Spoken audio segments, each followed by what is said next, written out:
What's going on, everyone? Welcome back to another episode of the Primetime Sports Podcast, hosted by Joey Mailari. So I haven't been in the studio for about a week now. Haven't really recorded anything in a week, so there's a lot to catch up on.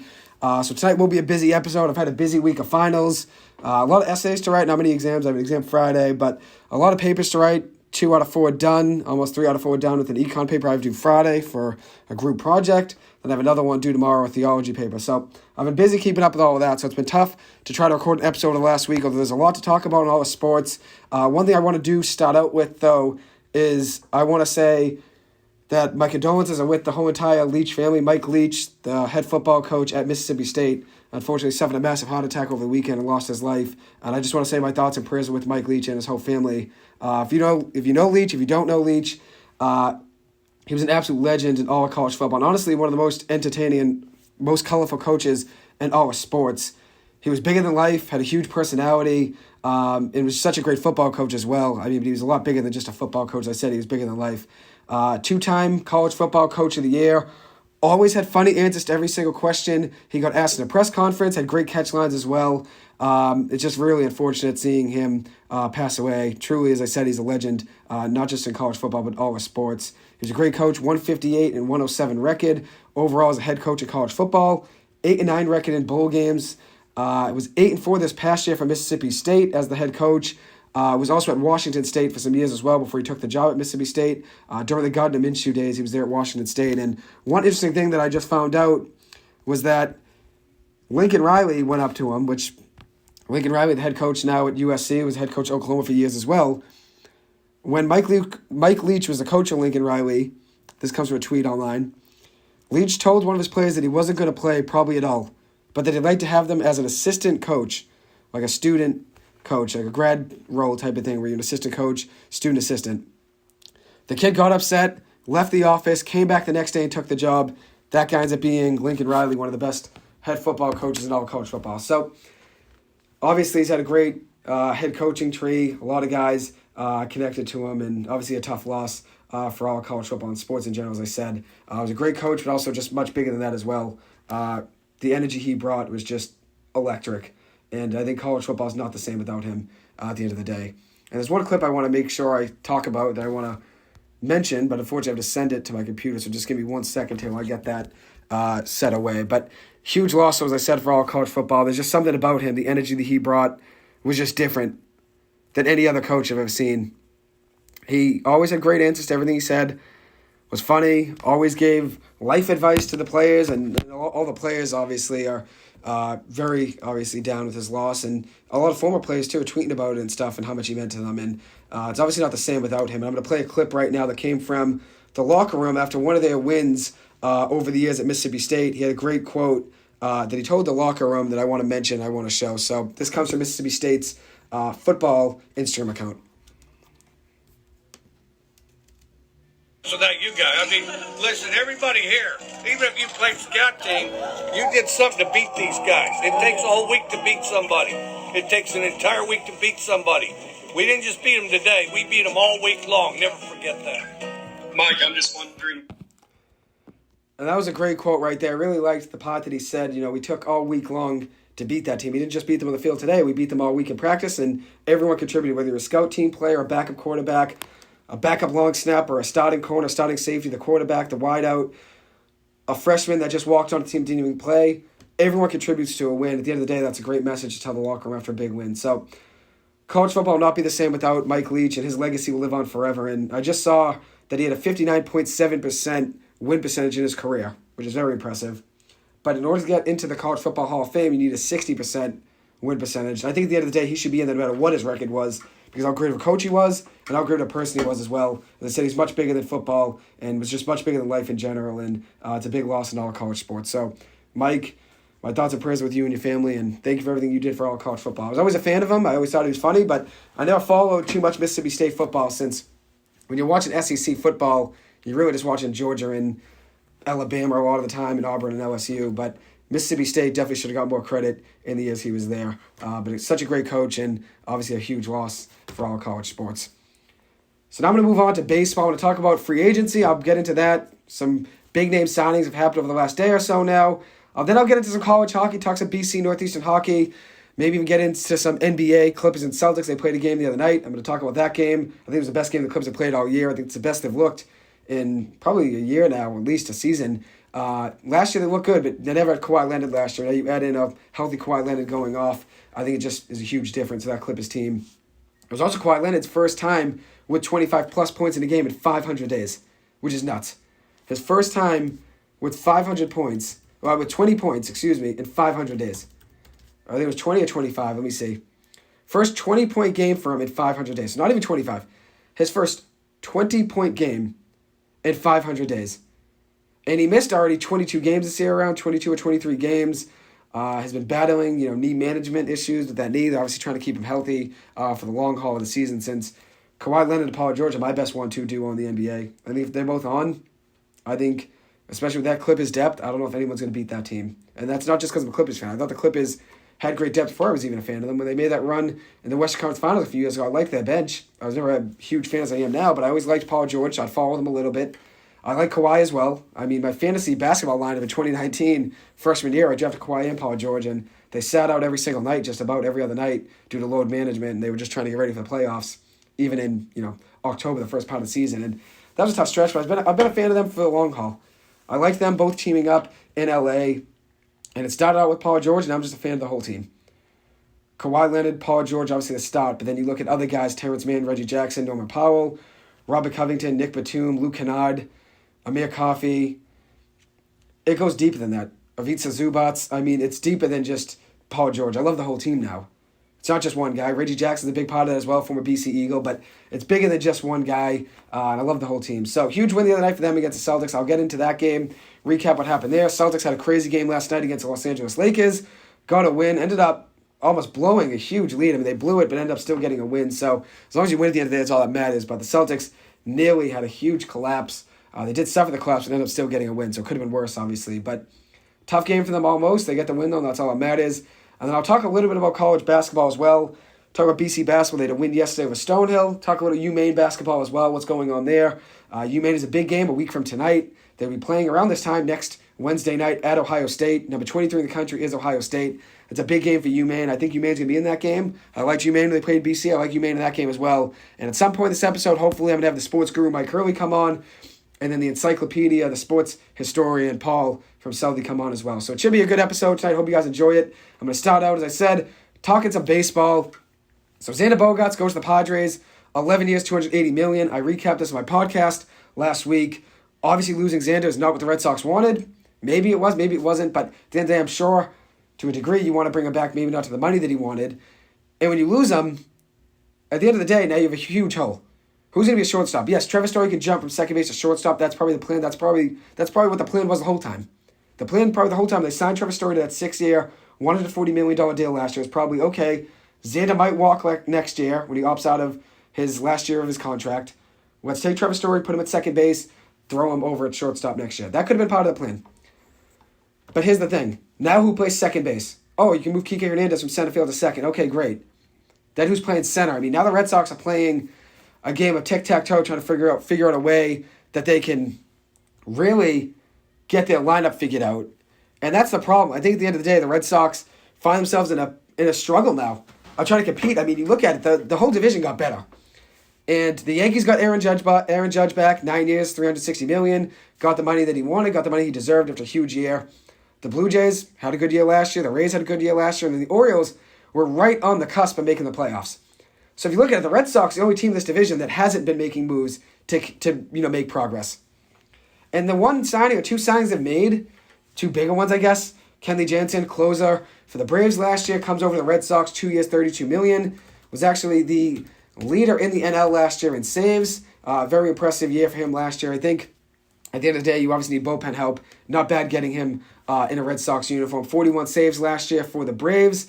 Coming over, 2 years, $32 million. He's recorded at least 30 saves in each of the last 8 full seasons. That comes from MLB.com from 2014 to 2019. And then in 2021 and 2022, he had 30-plus saves in all 8 of those seasons. Had 40 or more in 2014, 2016, 2017, including 41 in 2022, which, as I said, was number 1 in the NL. And if you look at it, he actually was second in all of baseball last year in saves to Emmanuel Clase, who led the Cleveland Guardians with 42 saves. But very impressive year last year there for Jansen in 65 appearances, 5-2 record, 3.38 ERA, 24 earned runs and 64 innings pitched with a 1.05 whip, a 192 opponent batting average, 85 strikeouts and 22 walks.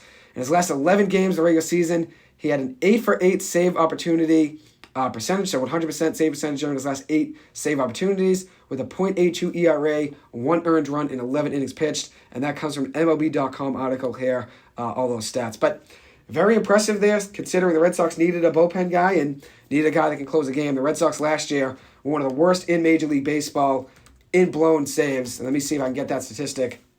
Last year, the Red Sox let me see here. I want to make sure I get it right. 28 saves, 28 blown saves, and 65 save opportunities last year the Red Sox had. 28 save opportunities were lost on blown saves. 28 out of 65. So the Red Sox obviously needed to get something to happen there. They had to make a change, and at the end of the day, they ended up doing it. Thankfully, get a guy that can help them in the bullpen. But one thing I wanted to mention with the Red Sox is you obviously lose Xander Bogaerts. That's a big loss. And then, as I said, you don't really have a replacement for him, and there's other guys you get in the market, but now it's going to be probably a smaller guy, and I think they're probably waiting for Marcelo Mayer, who was the 4th pick of the 2021 MLB draft, and probably Nick York, who was the first-round pick for the Red Sox in 2020. He's a second baseman.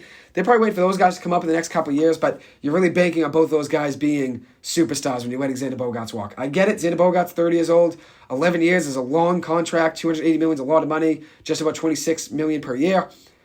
But I think if you look at it, baseball contracts in general, you pay a guy 10 or 11 years just to get them for years 1 through 6, 1 through 7. Xander Bogaerts in years 7, 8, 9, 10, and 11 is not going to be the same player. But it might be worth it if you can get him years 1 through 6 and he wins your World Series. That's why you do it. That's why you give a long contract. And one interesting thing I saw is Bogaerts, 30 years old, gets 11 years, $280 million for the Padres. Carlos Correa, the next guy I want to mention, just got a huge payday yesterday from the San Francisco Giants, which ends up being 13 years, $350 million.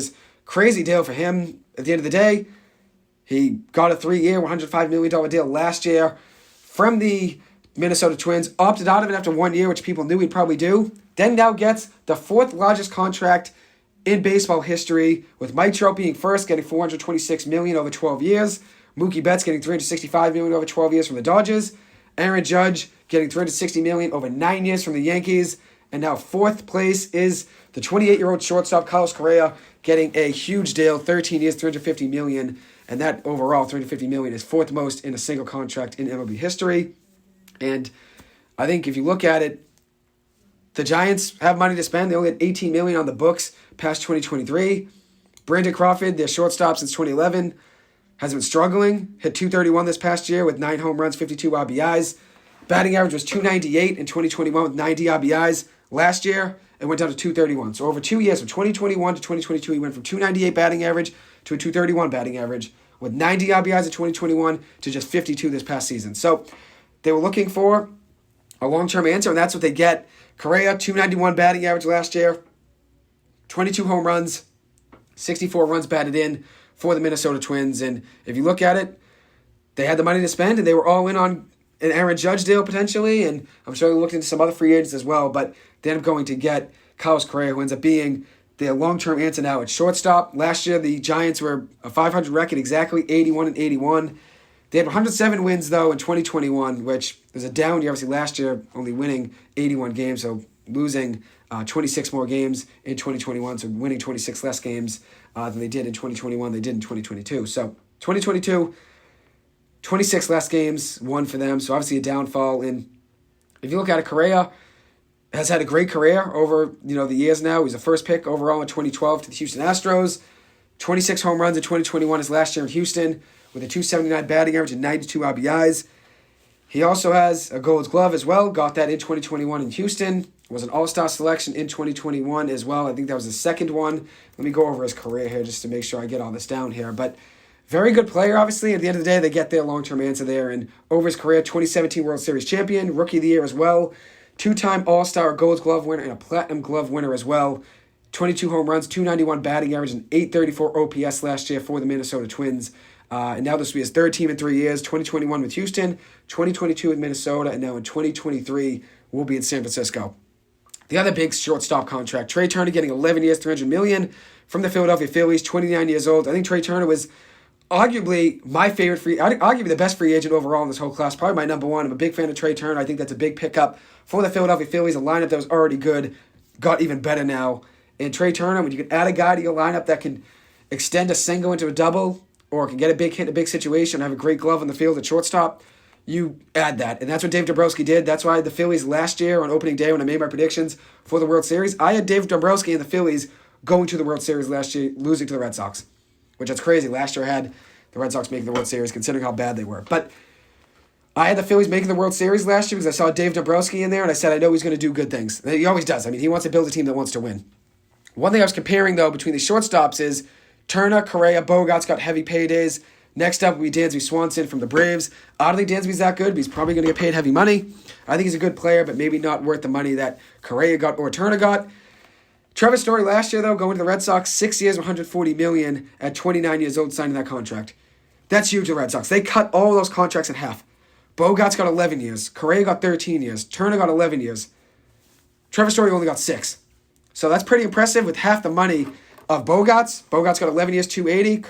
Story got 6 years, 140. So I guess at the end of the day, at least the Red Sox won't be on the books, in years 7, 8, 9, 10, and 11 on Xander Bogaerts' contract. And I knew they probably were going to sign up for that money. And at the end of the day, the Red Sox get their wish, obviously save up money now, and probably end up being under the luxury tax like they want.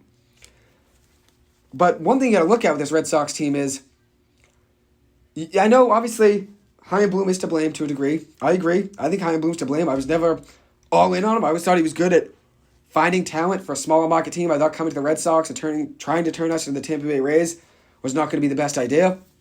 He's a great mind for the game, though, and obviously I think he works better in a smaller market. I'll say this, though, about him. Although I agree, we got Tim Loftus, my family friend here, biggest fan of the show. Thank you for always listening, Tim. Text me right now. We also mentioned Mississippi State in Stockville, Mississippi. Coach Mike Leach, absolute legend, obviously. So that's a shout out there to Mississippi State. He said Chaim Bloom needs to go. I agree. I think Chaim Bloom's probably gone after this year. But one thing I want to say about him is I at first blamed him for trading Mookie Betts. I blamed him and I said, Chaim Bloom let Mookie Betts go. At the end of the day, that was in the first year of him being the president of baseball operations for the Red Sox. That was within the first few months. I mean, he traded Mookie in February and got the job in November. So within 3 months or 4 months, Mookie Betts was no longer Boston Red Sox. I think that is a management decision. I do not think that's a front office and Chaim Bloom decision. I think they came in when they gave him the job and they said, hey, we want to be under luxury tax. We're not going to keep Mookie Betts. He doesn't want the 10 years, $300 million we've offered him. Trade him. And maybe it wasn't the deal right away. Maybe the Red Sox actually tried to sign him. They gave him 10 years, $300 million. And maybe in February, John Henry went up to Chaim Bloom and said, trade him. And he's made a lot of bad decisions, don't get me wrong. And I'm not really defending Chaim Bloom here on some decisions he's made. It's tough, obviously, being a GM.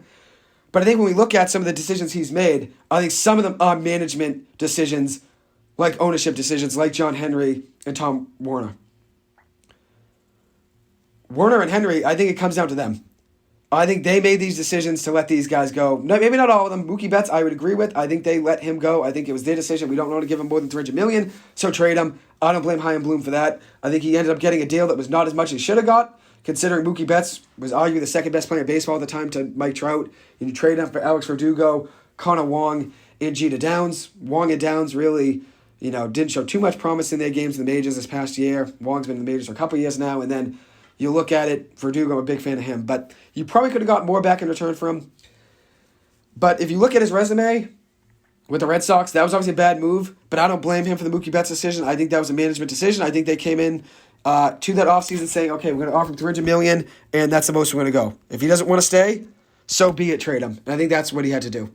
So I don't blame Bloom, essentially, for that move. I think at the end of the day, it was a management decision. But look at some other things, though. Letting Xander Bogaerts walk for nothing in return, I'd blame him there because I think at the end of the day, you could have traded him at the deadline when the Red Sox were going nowhere. JD Martinez, letting him walk for free. You wouldn't have gotten anything crazy back in return for JD Martinez, but that Red Sox team was going nowhere at the deadline. You have to trade him. Trading Mookie Betts, obviously a big downfall there, but at the end of the day, I do not blame him for that, since I think that was a management ownership decision, although I think he should have got more. Trading Benintendi for Franchi Cordero, Josh Winkowski, and prospects, brutal trade. I think that is awful. I would blame Chaim Bloom for that. Yes, you should have got more back for Andrew Benintendi. considering he was an all-star this past year for the Royals. Didn't re-sign Kyle Schwarber, who he got in the offseason or in the trade deadline in 2021, ended up being a big part of that Red Sox World Series run last year in 2021, almost World Series run, American League Championship run last year. They ended up losing to the Houston Astros, but not re-signing Kyle Schwarber was a big loss. 46 home runs last year, leading the National League.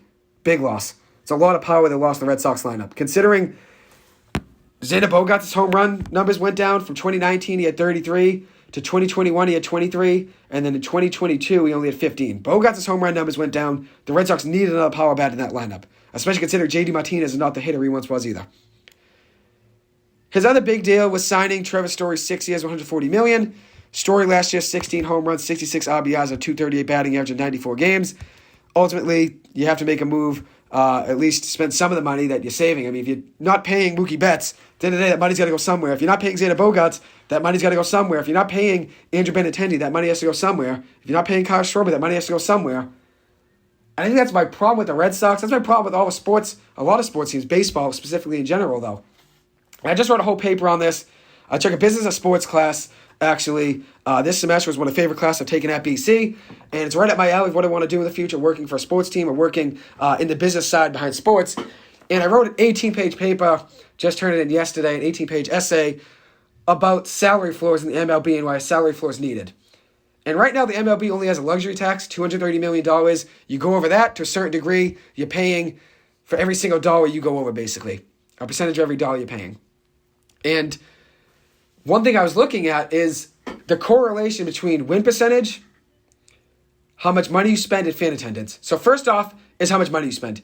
What your payroll is the main thing I was looking at. And so I was talking about the need for a salary floor because if you look at it, the difference, the discrepancy between the top 5 payrolls of baseball and the bottom 5 payrolls of baseball is ridiculous. And that's the reason I think baseball needs to figure out a way to even some of the competition in the game. You can't be having teams spend no money.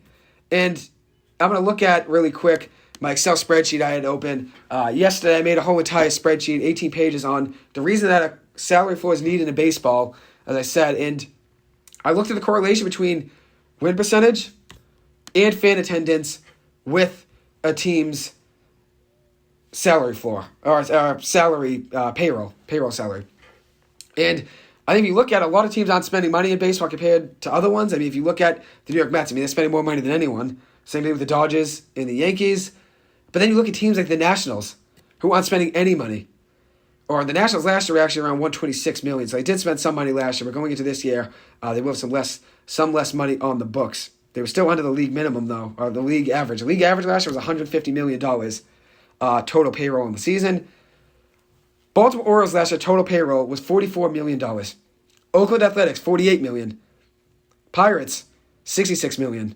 Guardians, $66 million. Miami Marlins, $83 million. Then you look at the Dodgers, first in payroll, $270 million. Mets, second, $268 million. The Yankees, third, $252 million. Fourth, the Padres, the Phillies, that is, $244 million. And the Padres at fifth with $224 million.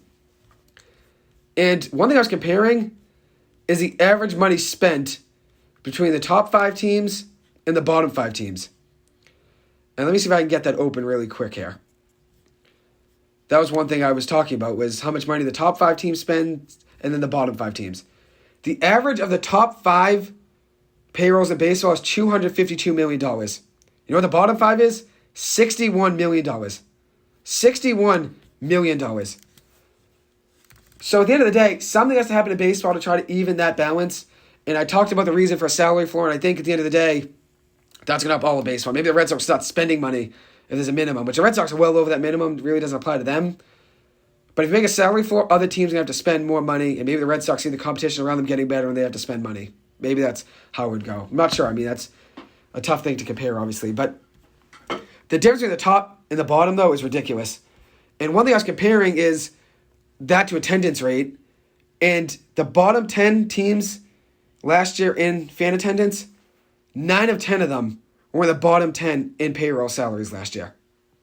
So that just proves, at the end of the day, winning matters. Winning matters. And baseball needs to do something about a salary floor. That's what my whole paper was about, 18 pages on it. Anytime anything's about sports, I get into it, and that's the reason I have the show, and that's the reason I took that class, because I love sports. But there's definitely a need for a change in baseball to try to even the balance. You can't have teams like the Oakland A's and the Baltimore Orioles spending $45 million when you have the Dodgers and the Padres and the Phillies and the Mets and the Yankees spending $270 million. How do you have teams spending $270 and then you have the Dodgers spend $270 and then you have the Baltimore Orioles spending $45 million? Something has to change in the game of baseball, and hopefully there is a change. And at the end of the day, hold my paper. If I ever got that out there, I'd send it to Rob Manfred, the commissioner of baseball. I'd say, hey, something's got to happen. I'm sure it's been talked about. I know the Major League Baseball owners talked about it in the last collective bargaining agreement associations in March. They tried, obviously, and didn't get anywhere since the players said no right away. But the reason why the owners want it isn't because they want to even the balance of baseball. They only want it so if you have a minimum salary, that might bring the luxury tax number down. With a minimum salary floor, let's say every team will spend $100 million, that means the Orioles have to spend $50 more million, and the Athletics have to spend $50 more million at least. If you have a minimum salary floor, that $230 million threshold of luxury tax probably might come down a little bit, might change a little bit, so they might be saving some money. Or it might go up a little bit. If you're making a minimum salary floor, that'll probably actually go up. It would be the reverse. So the minimum salary floor would probably be $100 million, then the luxury tax competitive balance threshold would probably be around $250 million rather than $230 million, which is going to go up every single year as the average payroll goes up as well. But we'll see what happens, obviously, but something has to change in the game of baseball. So that's a summary of my paper there. Hope you guys enjoyed that. I'm going to talk about some other things the Red Sox did. So I said signing Kenley Jansen, losing Xander Bogaerts. I'm with my friend Tim Loftus. As I said, the biggest fan of the show. Thank you guys for listening, Tim. He said Xander's gone. He agrees with me about Chaim Bloom, obviously, not being the best president of baseball operations in his few years now with the Red Sox, going into his fourth season with the Red Sox. And obviously we made the American League Championship Series in 2021, but we have finished last in the American League in 2020, in the last American League East, so in the division, the AL East in 2020 and in 2022. So 2 last place finishes for him out of 3 years. Something has to change, and this Red Sox team, once again, looks like a team that's going nowhere, when every team around them is getting better. One thing the Red Sox did, they signed Japanese outfielder Masataka Yoshida, 5 years, $90 million, $18 million a year for him, 7 years playing in the Japan Professional Baseball League. Yoshida hit .327 with a .539 slugging percentage, a 161 total in doubles, which is very impressive, 161 doubles in 7 years, 7 triples, 133 home runs, 467 runs batted in, also had 21 home runs this past season. Career high of home runs was 2019. He had 29 home runs total. And last year, he led his team, the Buffaloes it was, to their first Japanese series title in 26 years. So very impressive year for him. And that article came from MLB.com there, a lot of those stats. So he got $90 million, can opt out, I believe, at one point in that contract. Let me see. Maybe not, actually. I'm not sure if he can opt out. I know Kodai Senga from the Mets got a potential opt-out with them after year 3, but he ends up getting a big deal for the Red Sox, 5 years, $90 million. On-base machine, gets on base a ton, .327 batting average, .421 on-base percentage, and a .539 slugging percentage. Very impressive. 7 years for him there in Japan. So, obviously brings a little bit of talent to this Red Sox lineup. They still have more holes to fill and more things to figure out in the future. So, now I'm going to move on to what the New York Mets have done. They've had probably the best offseason in all of the MLB. Getting Kodai Senga, getting him on a big deal, was a Japanese baseball player, playing in the same league that Yoshida was playing in. But what a great signing Senga was. His fastball gets up to 102 miles an hour. Got 5 years, $75 million with a third-year opt-out from the Mets. And the Mets, Steve Cohen, their owner, is not afraid to spend money. So that's one thing about a salary floor is how can you get teams to compete when they're spending $50 million and you have the New York Mets having an owner like Steve Cohen's not afraid of spending $280, $300 million on a payroll. How can you compete? I mean, there's something that has to change. But for Senga, very good pitcher, had a great career over there in Japan. Let me get his stats out really quick so I can break those down. But very good player, obviously comes over to the Mets, and now will probably be the third or fourth player in the rotation. In his career in Japan, playing in there for 11 years in Japan, 87-44 record on the mound with a 2.59 ERA, having 1,089 innings on the mound, giving up 313 runs with 1,252 strikeouts to 414 walks, a 1.115 whip, 3.02 strikeouts per walk, and 10.3 strikeouts per 9 innings pitched, with a career 2.59 ERA, as I said. So very impressive 11 years for him there in this past year in 2022. 1.89 ERA with an 11-6 record and 104 hits allowed and 31 earned runs allowed in 148 innings pitched with 159 strikeouts and 50 walks. So very impressive signing there for them. And that would probably be the third or fourth pitch on the rotation. Chris Bassett, who had a good year for them last year, goes over to the Toronto Blue Jays, signing a deal with the Blue Jays, leaving the Mets. After having a good year with them, the Mets had a very good season with them. Now we'll be going over to the Toronto Blue Jays, signing a 3-year, $63 million deal. Was an all-star in 2021 and won 15 games last season, which was a career best for him with the New York Mets, career best overall. 3.42 ERA and 30 starts for the Mets. 34 years old. Now he's 33, will be 34 at the start of the season. Had a very good year though last year, 3.42 ERA. The Mets will replace him with Senga. And the Mets also got Jose Quintana as well, who's been around baseball a little bit. Very good pitcher though. Was with the Pirates and the Cardinals last year. But they signed him to a new deal. Just got him as a free agent. He was one of the more middle of the pack pitchers on the free agent market, but pretty good pickup. Getting him for $26 million. Not a bad deal adding him to that rotation, especially considering, you can never have too much pitching, and at the end of the day, you add a guy like Quintana to your lineup who would probably be, or your rotation, would probably be one of the best pitchers in the Red Sox, if not the best. He gets 2 years, $26 million from the Mets. So pretty good pickup there for them. I'm going to break down some of the stats he's done over the past few years really quick. 2.93 ERA this past year with a 6-7 record in 32 starts for the Pirates and the St. Louis Cardinals combined.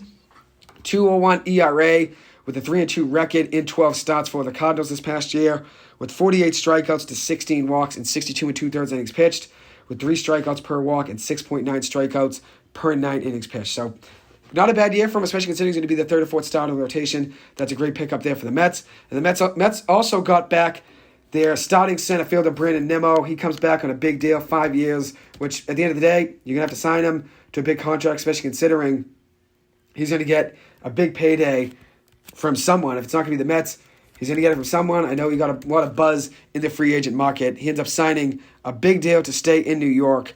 And at the end of the day, they want to keep him, and they get him an 8-year deal. It wasn't 5 years, 8-year deal, giving him $162 million at $20.25 million per year over the next 8 years. He had a great year last year, 16 home runs, 274 batting average, 64 runs batted in, and 800 OPS with a 130 OPS plus. You add in all the RBIs as well, 64 RBIs, 7 triples, which actually led the National League, and then also a 367 on base percentage and 800 OPS, and started 151 games for them. Pretty good, or 151 games played for them. Pretty good pickup there for them. He was also a Mets first-round pick, 13th overall in the 2011 draft. So you got to keep homegrown talent. I think that's a problem with the Red Sox. They're not keeping their homegrown talent.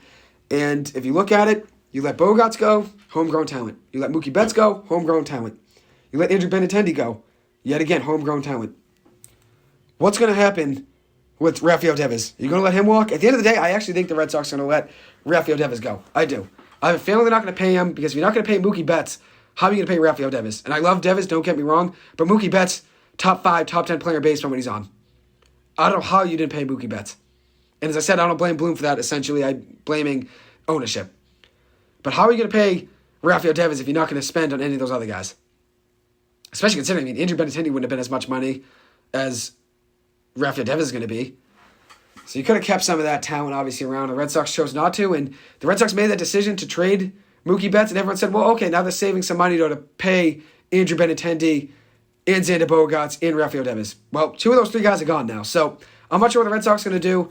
They obviously have decisions to make, but we'll obviously see what happens there. So those are some of the biggest moves there so far in free agency. Noah Syndergaard getting a $13 million deal, 1-year deal from the Los Angeles Dodgers today, right before this episode, about 2 hours ago now. We got a big deal from them, 1 year, $13 million. 5-2 record this past year for the Phillies after being traded from the Angels to the Phillies at the trade deadline. Had a 4.12 ERA for the Phillies in 10 starts, or 10 games, 9 starts.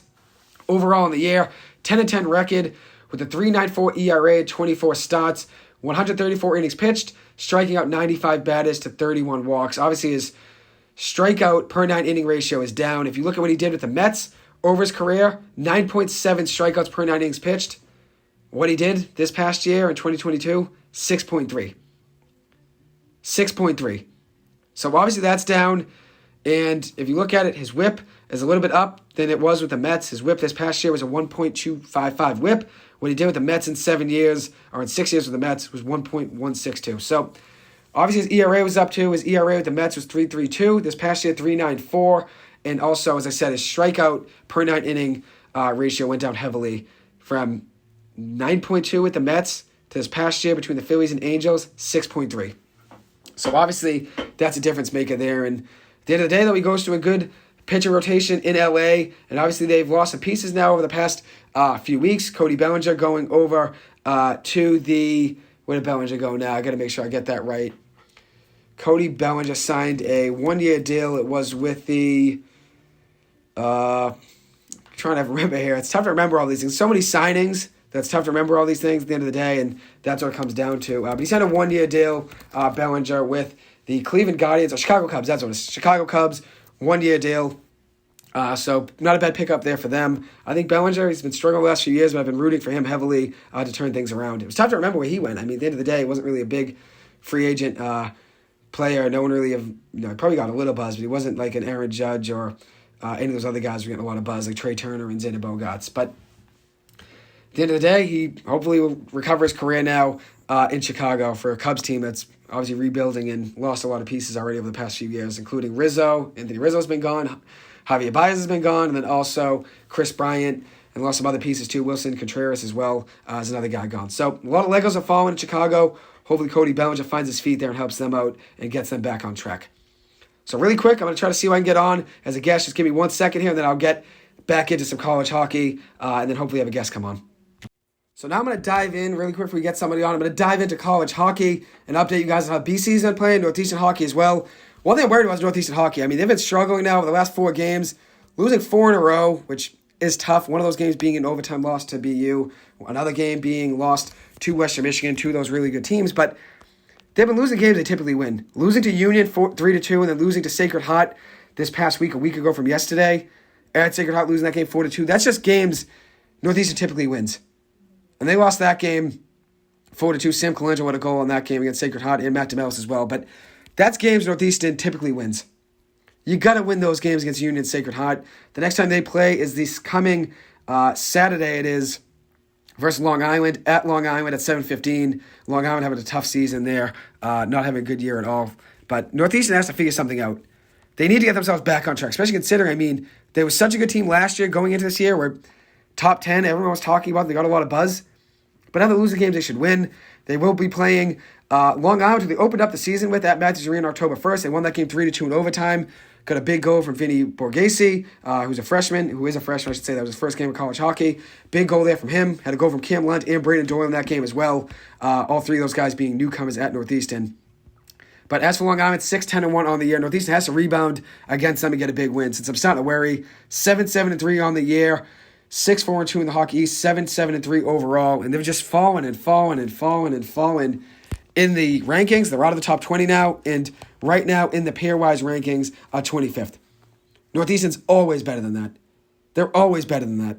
And I don't know what it is. I mean, you have goal scorers. I mean, they have a ton of talent, but just things are not going their way right now, and I'm hoping they turn things around, hopefully maybe get on track, maybe win that game against Long Island, and then they'll have a little bit of a break as well before playing Bentley on December 30th and Harvard on January 1st. And Harvard's having a really good year. I mean, that'll be a tough matchup. I think the B part this is going to be great. Harvard, BC, going to be a great game. Northeastern, BU. All 4 teams could win that. All 4 teams very competitive and having a really good season. So that should be a fun one to watch there. But I want to recap how BC Hockey's been playing as of late. BC Hockey's been playing great. I know, obviously, my dad's a huge BC Hockey fan, so I root for them for him. But that win last week over BU 9-6 had to be one of the biggest statement wins for BC Hockey over the last 5 years, at least, I would say. I mean, BC had a really good year, his first year and second year. But at the end of the day, his first and second year of the last 5. So Jerry Oak had a great year in 2019 and 2020. And then in 2021, year for BC Hockey. They weren't really good last year when I was a junior. And then this year, 6-5-4 on the year, 5-3-3 in the Hockey East. But getting a 9-6 win over BU was huge, including 7 goals. 7 goals between the 2 teams in the second period. BU started up the game down 2-0. BC scored. Lucas Gustafson had a goal, power play goal to start the game. Charlie Letty had a goal just 45 seconds after that. 2-0 BC. Then Matt Brown had a power play goal for BU, made it 2-1, and then Quinn Hudson tied it up just a minute and a half later, just about to make it 2-2 going into the second period. And then there were 7 goals between the teams in the second period. Cutter Goudier for BC had 2 of those 5 goals there for BC, which is crazy. BC ends up being up 8-5 after a Nikita Nesterenko power play goal in the third period. 8-5, 10 minutes to go. BU scores, makes it 8-6 with a minute and a half to go, but that was too much for BU to come back from. 9-6 win for BC. They end up getting another goal from Christian O'Neill with just under a minute to go. So huge win for BC. If you look at it, that game was just all over the place. With shots on goal wise, it was 37-36 BC. There was a good amount of shots on goal, quality shots on goal that could have scored out of those, 73 between those two teams. Obviously a big win for BC. They get themselves higher now in the pairwise rankings. Now they're at 21, so just outside the top 20.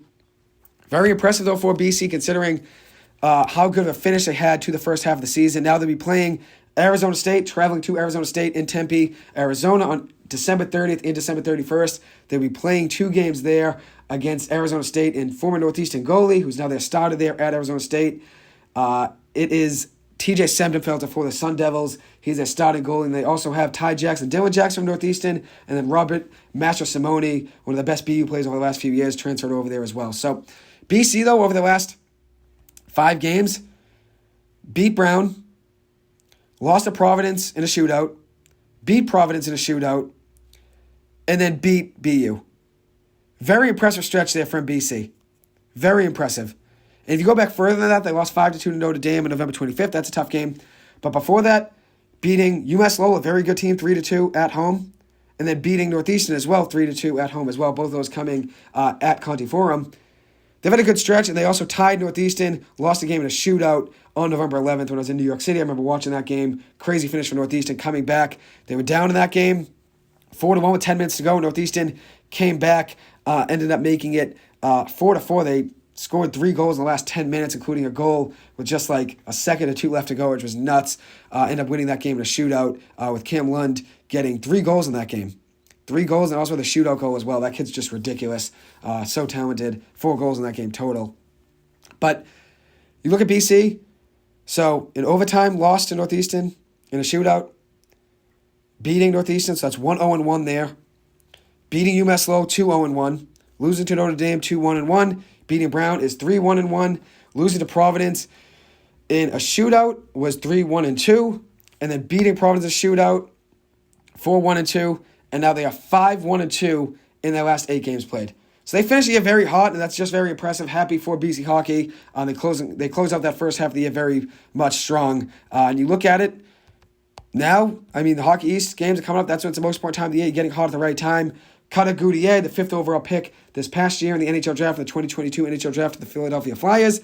10 goals, 6 assists, 16 points for him in just 13 games played. He's averaging 1.23 points per game. So very impressive start to his college career. I think he's only going to be at BC for 1 year, but we'll obviously see what happens there. So now I'm going to move on to talking about the Celtics and the Clippers. That was a big game the other night for the Clippers. As you guys know, I'm a big Clippers fan, so that was an ideal game for me. The Clippers playing the Celtics. You guys know I'm a big fan of them. The Clippers got a big win, though. I think it was the most put-together win for the Clippers in the last couple seasons. I don't think they've done that really in...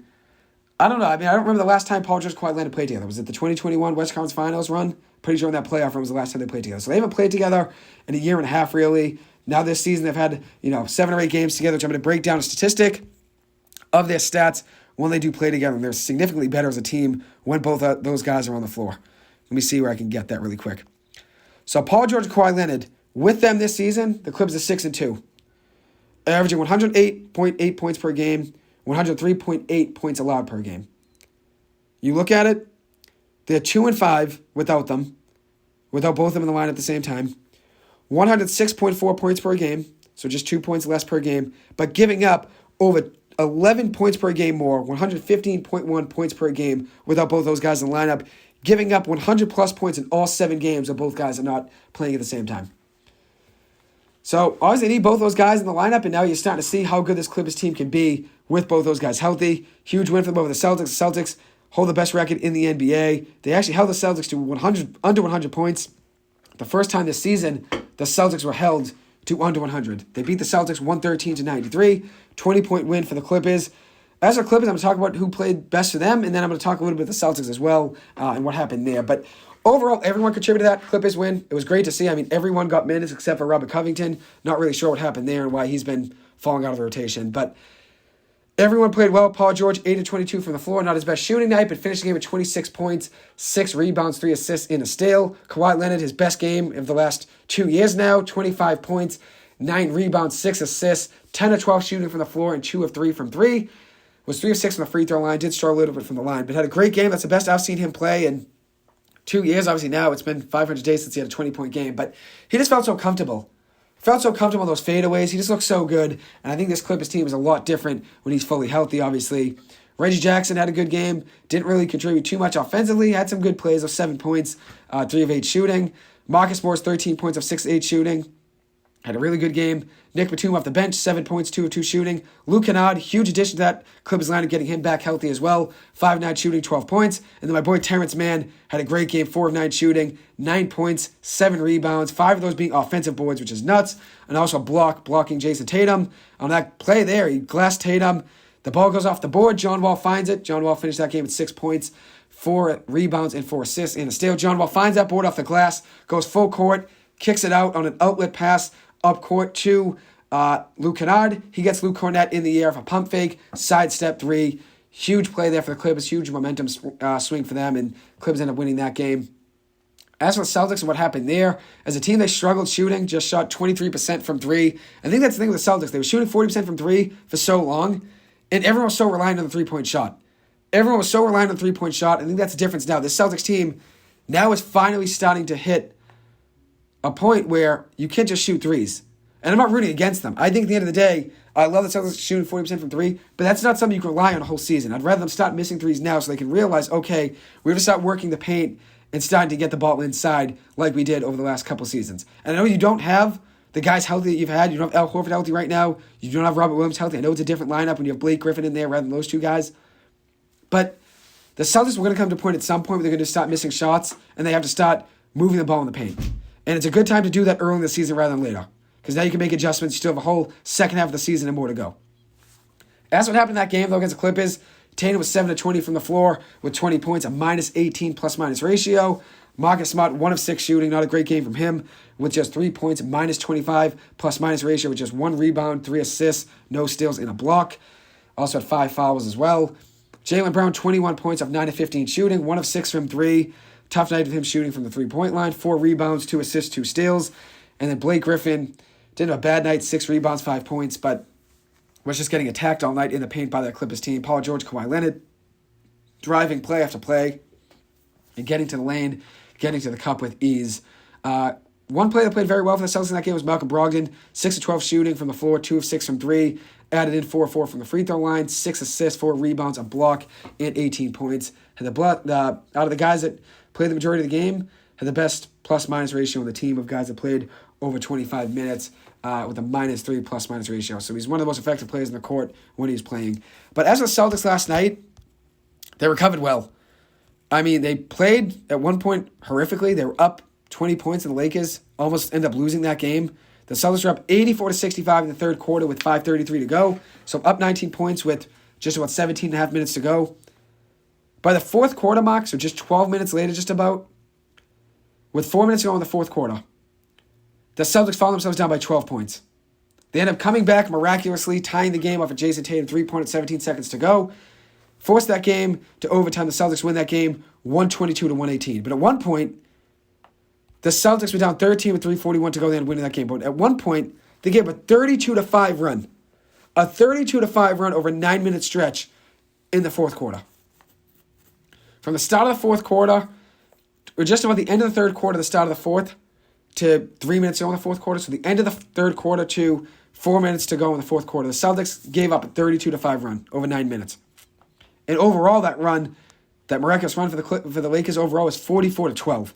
A 44-12 run. So obviously something had to change with that Celtics team. They had to wake up in overtime, end up getting a huge win, which was great for them. They needed it. Celtics to get back on track.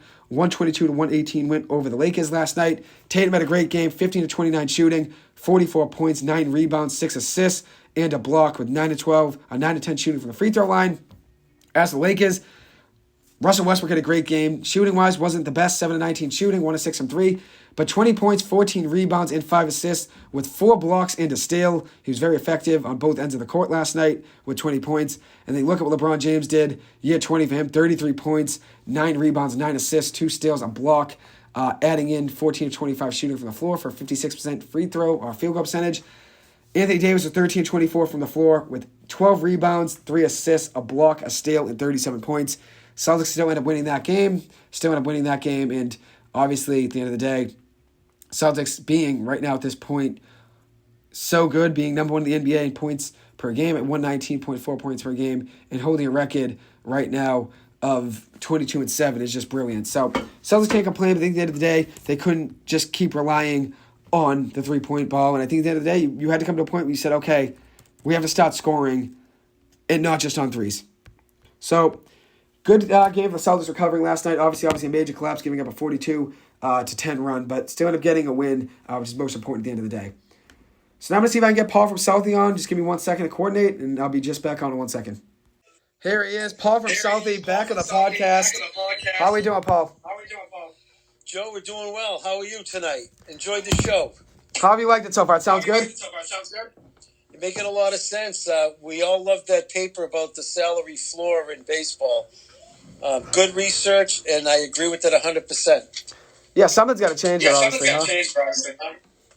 There's a definite correlation between fans in the seats and the team's record and the salary. I mean, it all adds up. Definitely.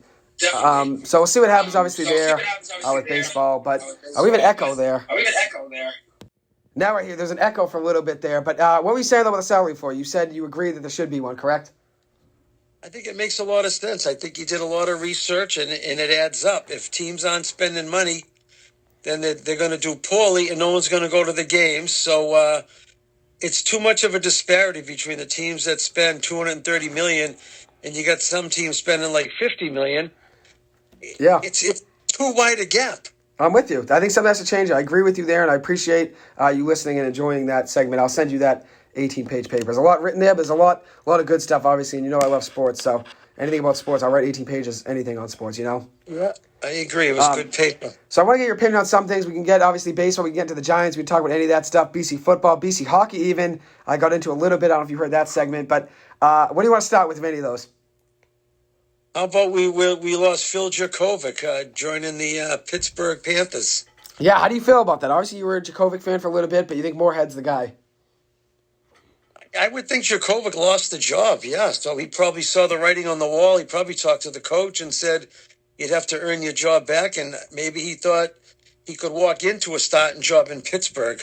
I think he did. That's what he thought, I bet. Well, he's there back now with Frank Signetti, former BC offensive coordinator, is the offensive coordinator at Pittsburgh. So I think he probably saw that and said, I want to be back with him. And obviously he was good in his time with him at BC. So that's probably part of it, you'd think, right? Yeah, that makes a lot of sense, and he can probably walk right into us. Is he going to be the start? I think somebody left Pittsburgh. Yeah. Quarterback too. Yep. Keaton Slovis was a starting quarterback there, and he's going to be leaving there. His third team in 3 years. He was at USC 2 years ago, Pittsburgh last year, now going to another team, Slovis. That's right. So we'll see what happens there, obviously. But you think it's Moorhead's the guy, right?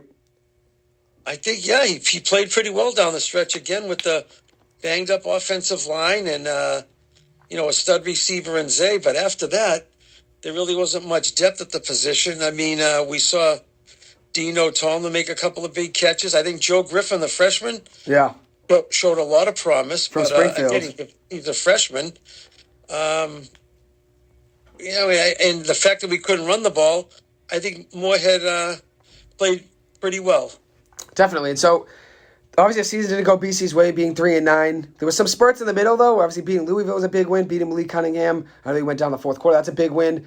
Beating NC State was a huge win for BC, and then UMaine was another win. But one thing that a lot of people are talking about now in the offseason with BC being 3-9 is Jeff Hafley on the hot seat. How do you feel about it? I wouldn't go that far. I know I've been reading that and hearing a little about it, but I mean, you can't count the COVID year for anything. I mean, they turned down a bowl game because of it. Fine, he probably made the right decision, but the offensive line pretty much left him last year, and then the mahogany injury, they never repaired it, so that was a major problem. And now when we went to the last game of the year, the senior night, it looked like we're losing most of the secondary too. So Yep. He's got some big shoes to fill, but he's recruited real well the last couple of years. I would definitely never consider letting him go yet. You got to give him at least a couple more years, and hopefully he can turn us around, going in the right direction. Yeah. Because I don't think the team ever quit. For some reason, we started out extremely slow in a couple of games. Virginia Tech, Florida State. But Florida State's a power now, but still. When we fell behind 14-0 in those games, it seemed like in the first two drives, and it was, an uphill battle from there. So we have to avoid those starts. Definitely. That's obviously a problem. And one of these, BC never really found their footing with the offensive line. That was a big issue all season. I think one thing with Halfley, though, is usually they give a guy 2 or 3 years to figure it out. And a little more than 2 or 3 years, usually about 4 years, because you want to see how his recruiting class was for his first year is when they're in their fourth year. But he is losing a lot of guys. That whole secondary will be gone for the most part. The starting secondary from the beginning of the year was Elijah Jones and Josh DeBerry at cornerback. Both those guys will be gone, and then Jason Maitre starting at safety, and Jaden would be as well. So all 4 guys will be gone coming into next season. All 4 guys have either entered the portal or will be going to the draft. So they will be losing a lot of talent. Maitre's in the portal. DeBerry will be going to the draft, I'm sure. Elijah Jones, I'm not really too sure there if he has a grad year or not, but either way, he's done with his eligibility to BC probably, and then Woodby, I think, is in the portal as well. So BC's losing a lot of talent in that secondary, and obviously the offensive line really never recovered too. So a lot of issues there, and you're losing Zay Flowers, so that's a big playmaker gone. The run game really never found their footing, so the offense this year really was just Zay Flowers, and Joe Griffin as well. So obviously BC has a lot to figure out, but I think they'll probably keep him at least another year or two, especially considering they just gave him a 6-year extension last year. I don't think you get rid of him after that. Yeah, I mean, I agree with you, and he has to do his, I'm sure he's out in the recruiting trail now, but he's got to keep an eye on the portal every day, because I saw a couple of offensive linemen, one from Alabama. One from Yale? One from a Big Ten school. I mean, that's exactly what we need if he could, figure out how to get those guys to play over here. I mean, he could improve us dramatically with the offensive line, guys coming from the SEC or the Big Ten. I think there was one from Purdue. Wow. Yeah, it's good. I mean, Purdue always wins some big games. Jeff Brom, their head coach, is actually leaving there to go to Louisville. But they always win good games per Purdue. They always beat top 5 teams. They were, I think, 4-1 or 5-1 during Brom's time with Purdue. It's just a fun fact there I wanted to add in. But yeah, those kids are big, too. I mean, that's just what we need here. Well, they compete. We lost the whole running game this year. I mean, that freshman kid looked good. He looked quick. He had a lot of pop through the hole. So, I mean, hopefully he can, be a stud next year, but not without an offensive line. Definitely. I'm with you there. So we'll see what happens with BC. Obviously, we're both big BC football fans. And one thing this past weekend that's good news for BC football is Anthony Brown, former BC quarterback for 4 or 5 years. Was it 4 years with BC and then a couple years with Oregon?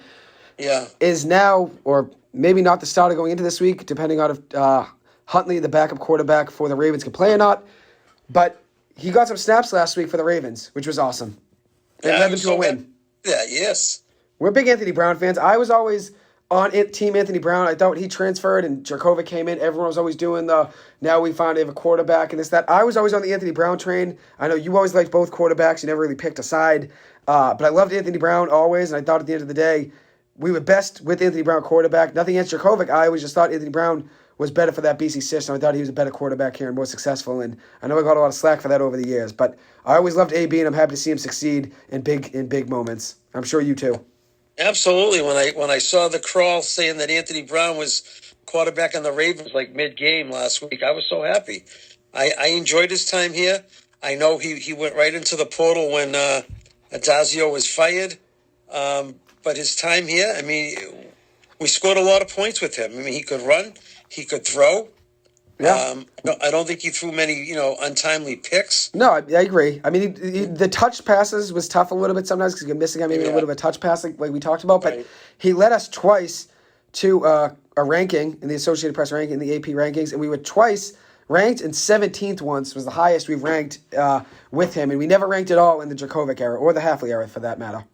Yeah, no, that's a good point. So, He was a star here, so I'm glad he's going to make it with the Ravens, and I hope he gets some more playing time, especially this weekend. Definitely.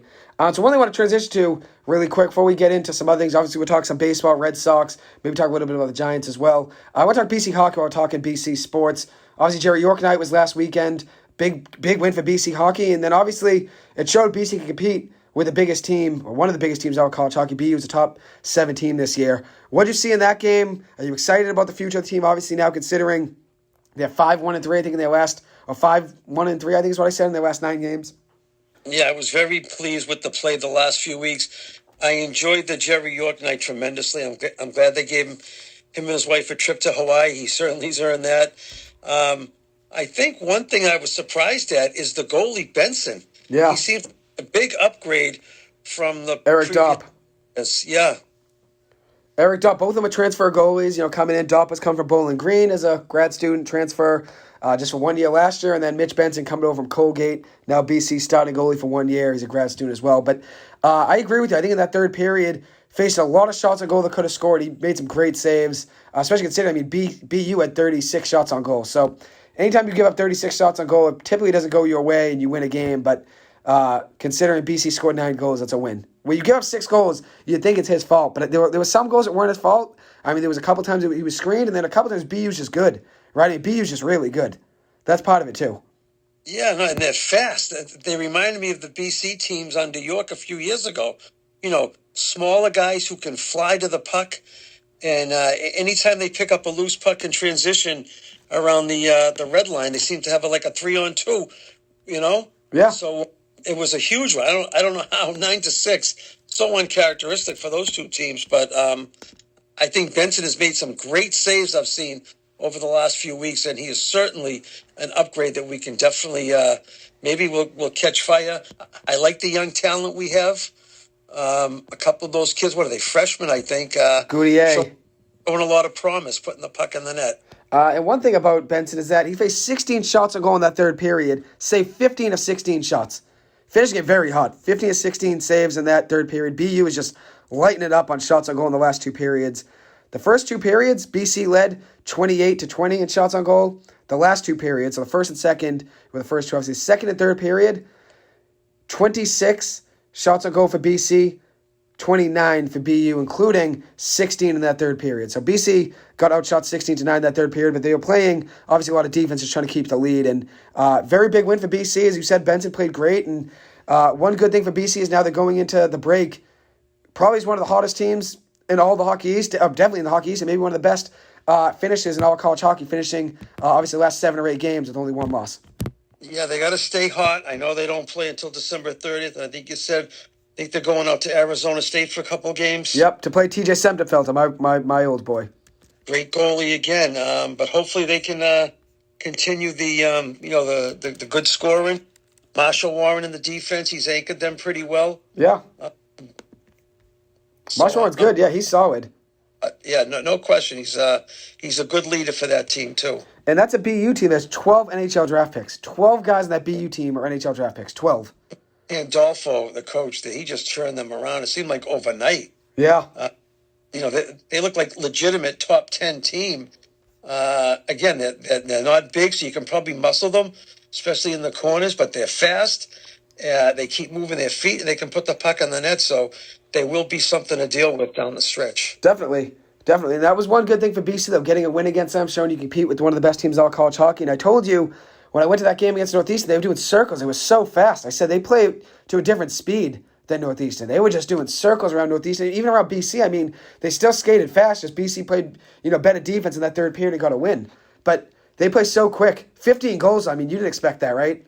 No, that was so uncharacteristic for those two teams. It's always like a 3-2 game. That's what I thought. I thought it would have been 4-3 BC was my prediction. I didn't get to upload an episode, unfortunately, before, but 4-3 is my prediction BC. But one thing for BC is now, obviously go into the break now, was one of the hottest teams, I said, and they still have 2 more games in the end of this year before they go into 2023. They'll have a week off after playing Arizona State. Then they get into Hockey East games, playing UMass Amherst, then have an out-of-conference game against Sacred Heart. The UMass Amherst game will be the Frozen Fenway game on January 7th, which will be a fun game. But after that, they get into a lot of Hockey East games. They'll play BU again home and home, January 27th and 28th. And then the Bean Pot, which I want to talk about that really quick. February 6th, play Harvard at 5 o'clock. Monday night, 5 o'clock. Harvard this year lead all of college hockey. Harvard leads all college hockey in NHL draft picks with 15 guys drafted on their team. 15. Amazing. Isn't that nuts? That's their whole team basically is drafted. But the reason why I say that is because I think this year is going to be the best competition that Bean Pot's had in the last 5 to 10 years I can think of. When the last time Harvard was good, like really good, where they won the Bean Pot? I think that was like 2015 maybe was the last time they won. That was probably the last time the Bean Pot was this competitive. All 4 teams are going to be playing pretty well at the time it looks. So, yes, it's going to be quite a Bean Pot. I'm excited, though, for it. I think, obviously, you're a big BC fan, so you're excited to see it. And Northeastern doesn't play BC until potentially the finals. So I guess you won't have a problem, during the first game, which would be good. Which would be fun. Yep. What? It will be awesome, right? First Monday in February, right? Yep, you got it down. I'm ready. You got it down. But yeah, Harvard they've only won 11 championships overall. Northeastern's got 7. BC's got 20. BU's got 31, which is nuts. 31. Yeah. Ruled it for a while. When I was there, they would seem like they won every year. But then I think BC, when they won their 3 championships, 2008, 10, and 12, they probably won about 5 Bean Pots in a row. Definitely. I'd agree with you. Yeah, they were loaded back then. And by the way, Harvard won 2017, so that was the last time they won. Okay. But there's never been a BC versus a Northeastern versus Harvard final, which is wild. It's always BC or BU involved. So that's a fun fact. There's never been a Northeastern Harvard. Wow, good. So I'm not that means obviously BC would lose in that case. And I want BC to play Northeastern since I missed the 2 games when I was in New York City. So I'm hoping I get to see them play again. They still play again in January at Matthews Arena, but I'd like to see them play one more time. Why not? We're looking forward to it. So anyways, I want to mention, though, really quick, when we were on the topic of BC basketball got a win yesterday against Stonehill. Me and you, big Earl Grant fans, and obviously at the end of the day, BC basketball being at the position they're in right now, obviously that game against Villanova didn't go their way, but being, where they're at right now, considering in years past, BC's been struggling, obviously in the Jim Christian era, being 6-6 right now, though, you'll take, which is great. I mean, we're big Earl Grant guys. We're proud of, obviously, the program, and they've had some losses they shouldn't have lost, but 6-6 overall you'll take, huh? Absolutely. It's been he turned it around pretty quick in 1 year, and even this year with the 500 record, if they just find a way to cut down on their turnovers, it seems like we turn the ball over carelessly too many times, and we don't have enough firepower once we fall behind to climb back, Definitely. It's shooting, too. I mean, as a team right now, we're shooting 27% from the three-point line, and as a team, 41% from the fields overall, and then 66% from the free throw line. All 3 of those have to be better, obviously. The turnovers averaging just about 12 a game. So, yeah, like you're right. It's also timely turnovers. Because it's not like they turn the ball every play, but when they turn it over, it turns into points. And that's what you never want, right? You never want to give up points off a turnover. Yeah, it seems like we got burned. I watched the Villanova game. Every time they stole the ball, Villanova came down and hit a 3. Right. Like you said, we were shooting cold.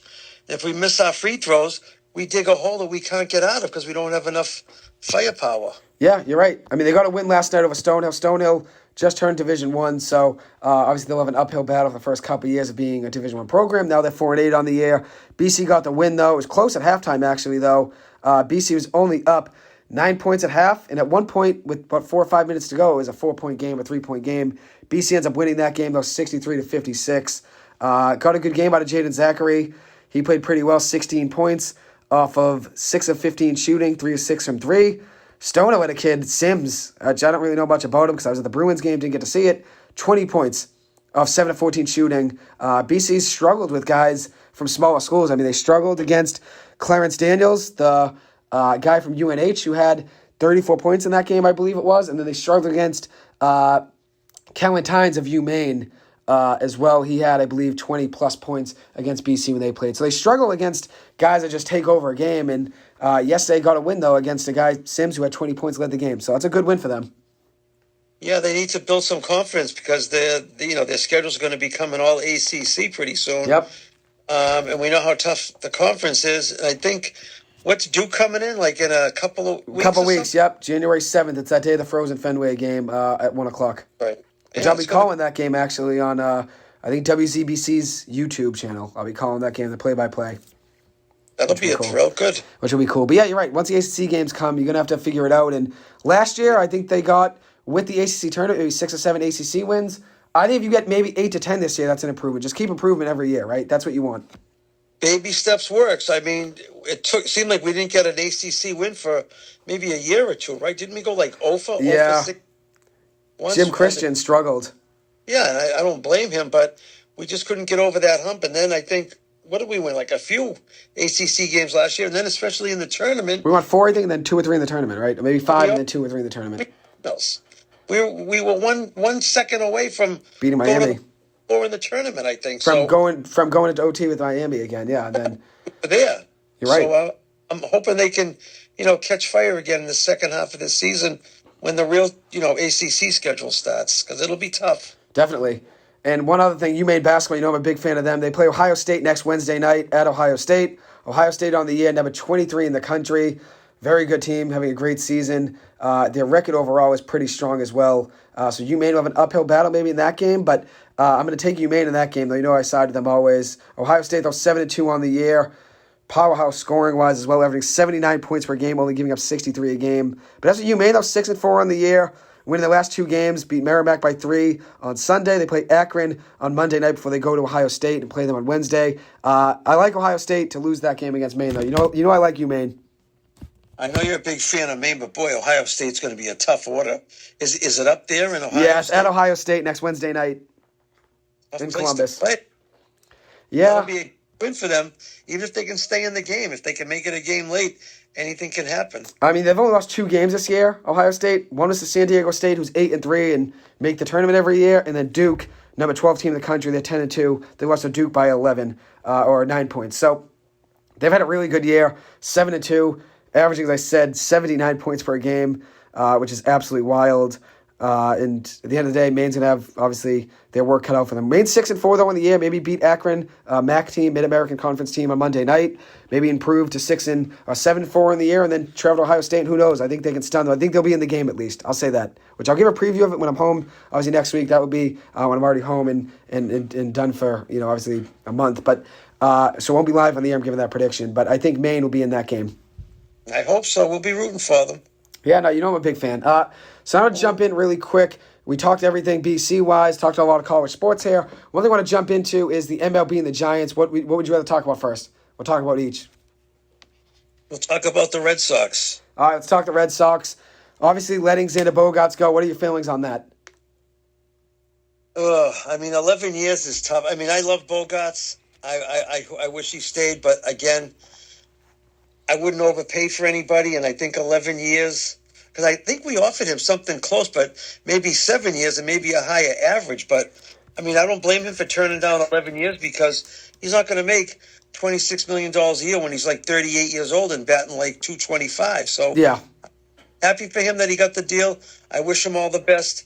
I think the Red Sox, they gave him a decent offer, but, they couldn't match the offer from San Diego. Yeah, the Red Sox offered him. I think their final deal offer was, let's go to Pete Abraham of the Boston Globe. 6 years, $162 million overall at $27 million per year. So similar amount of money, just not the years wise. Obviously, per year, $27 million is just about the same as he got. He got about 25.5, I believe. But he ends up getting $280 million over 11 years rather than $162 over 6 years. So obviously tough losing him, but I think one thing they saw is Marcelo Meyer and Nick York hopefully coming up in the next few years, but that means you throw away the next couple seasons. And obviously Devers, you got to pay him, but we talked about Bogaerts. His home run numbers went down. 2019, 33. 2021, which are going full seasons. Obviously 2020 skipped here because it's a shortened season. I think he had 13 home runs in 2021 and 2020. So 2019, 33 home runs. 2021, 23 home runs. 2022, 15 home runs. Home run numbers went down. Yeah, that's a bad sign, his power numbers like that. I mean, he's a class guy. I give him a lot of credit for, because when they signed Trevor Story, obviously it was the fact that they had Bogaerts. They figured they were going to lose him. Mm-hmm. It's going to come in and play shortstop, which I understand that makes a lot of sense, but they still have holes to fill. I like what they did with the bullpen. Yeah, I like the Kenley Jansen signing. How do you feel about that? I think it's strong. I think he led the National League in saves last year. 41. You got him for 2 years. Number 2 in baseball in saves, I believe it was, too. Class A of the Guardians was number 1. And I think the guy they signed too, was it Chris Martin? Chris Martin from the Dodgers, really good pitcher as well, yeah.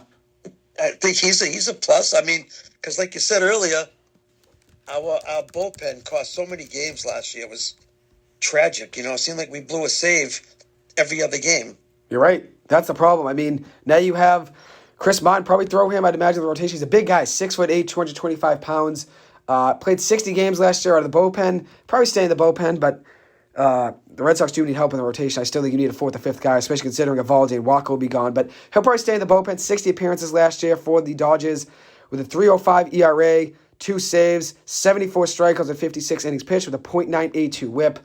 He's not really a starter anyways, but 2 years, $17.5 million from the Sox is what he got. No, it was a good pickup. I know Bloom's taking a lot of heat, but think about it. These 2 guys pitch like we think they can. It's going to free up Whitlock to join the rotation. That's what it is right there. That's why I said maybe he'd join the rotation. You're right. Whitlock probably be the guy. So maybe even Houck could join the rotation. I mean, I like what I saw from Cutter Crawford and Winkowski.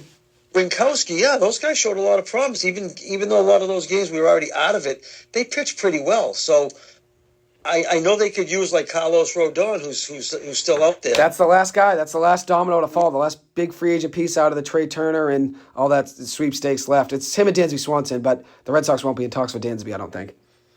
That would be huge if they could pull in Rodon or Swanson. But I think our rotation, everyone's worried. I know Walker had a great year.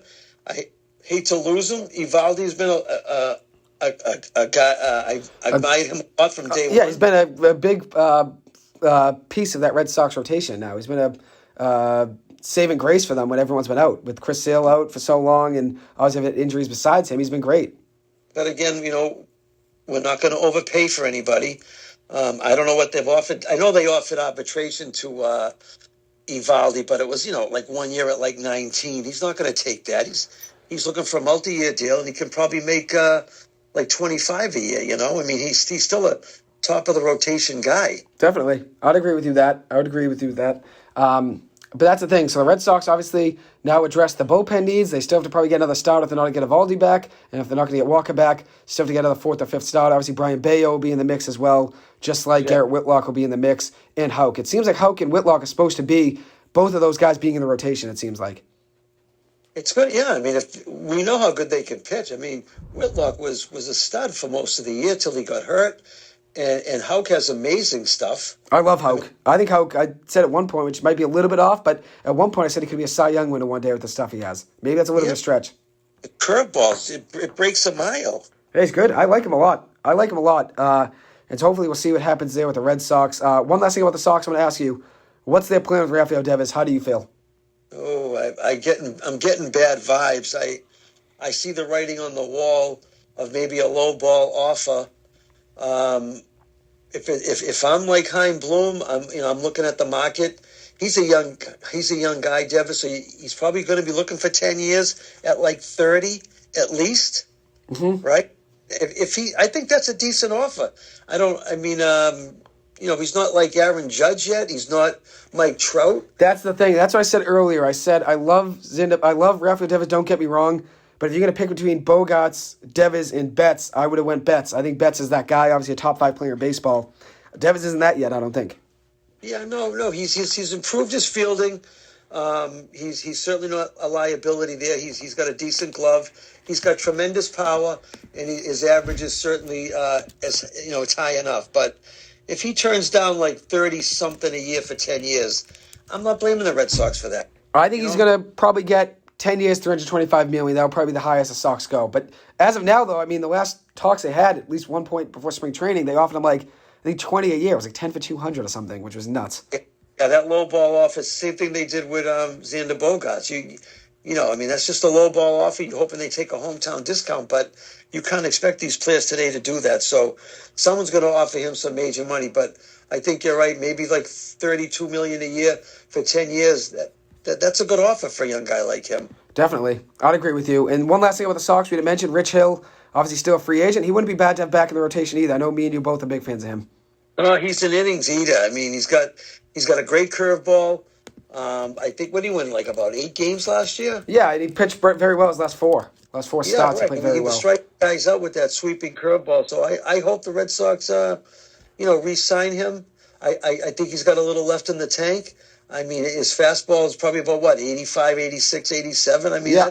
that's good enough. He was getting guys out. So I think he would be a good back of the rotation guy.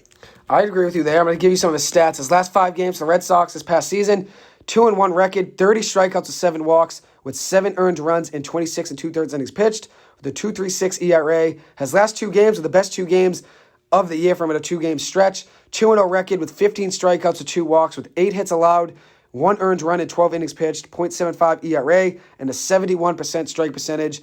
And his last 3 innings of his last start with the Red Sox, last 3 innings, 36 strikes and 44 pitches for an 81% strike percentage. So he was locked in his last few games with the Sox. And finished the year, 8 wins, 7 losses, like you said. You got that right. You drilled it. 109 strikeouts and a 4.27 ERA and a 1.3 whip. I think he's good to get back in the rotation, maybe as a 4 or 5. Why not? 42 years old from Mass. He probably wants to be back, I'd imagine. He's got a lot of fans in this area, and I hope the Red Sox offer him a contract. Yes. We're both big fans of him, so hopefully he's back, obviously in a Sox uniform. So one last thing I want to mention, before maybe we could talk Clippers for a minute too, but one thing I want to mention, one big thing, obviously the Giants, where they stand right now in the season, 7-5-1 record now on the year. I think they're 1-4-1 in their last 6 games played since they started out the year 6-1.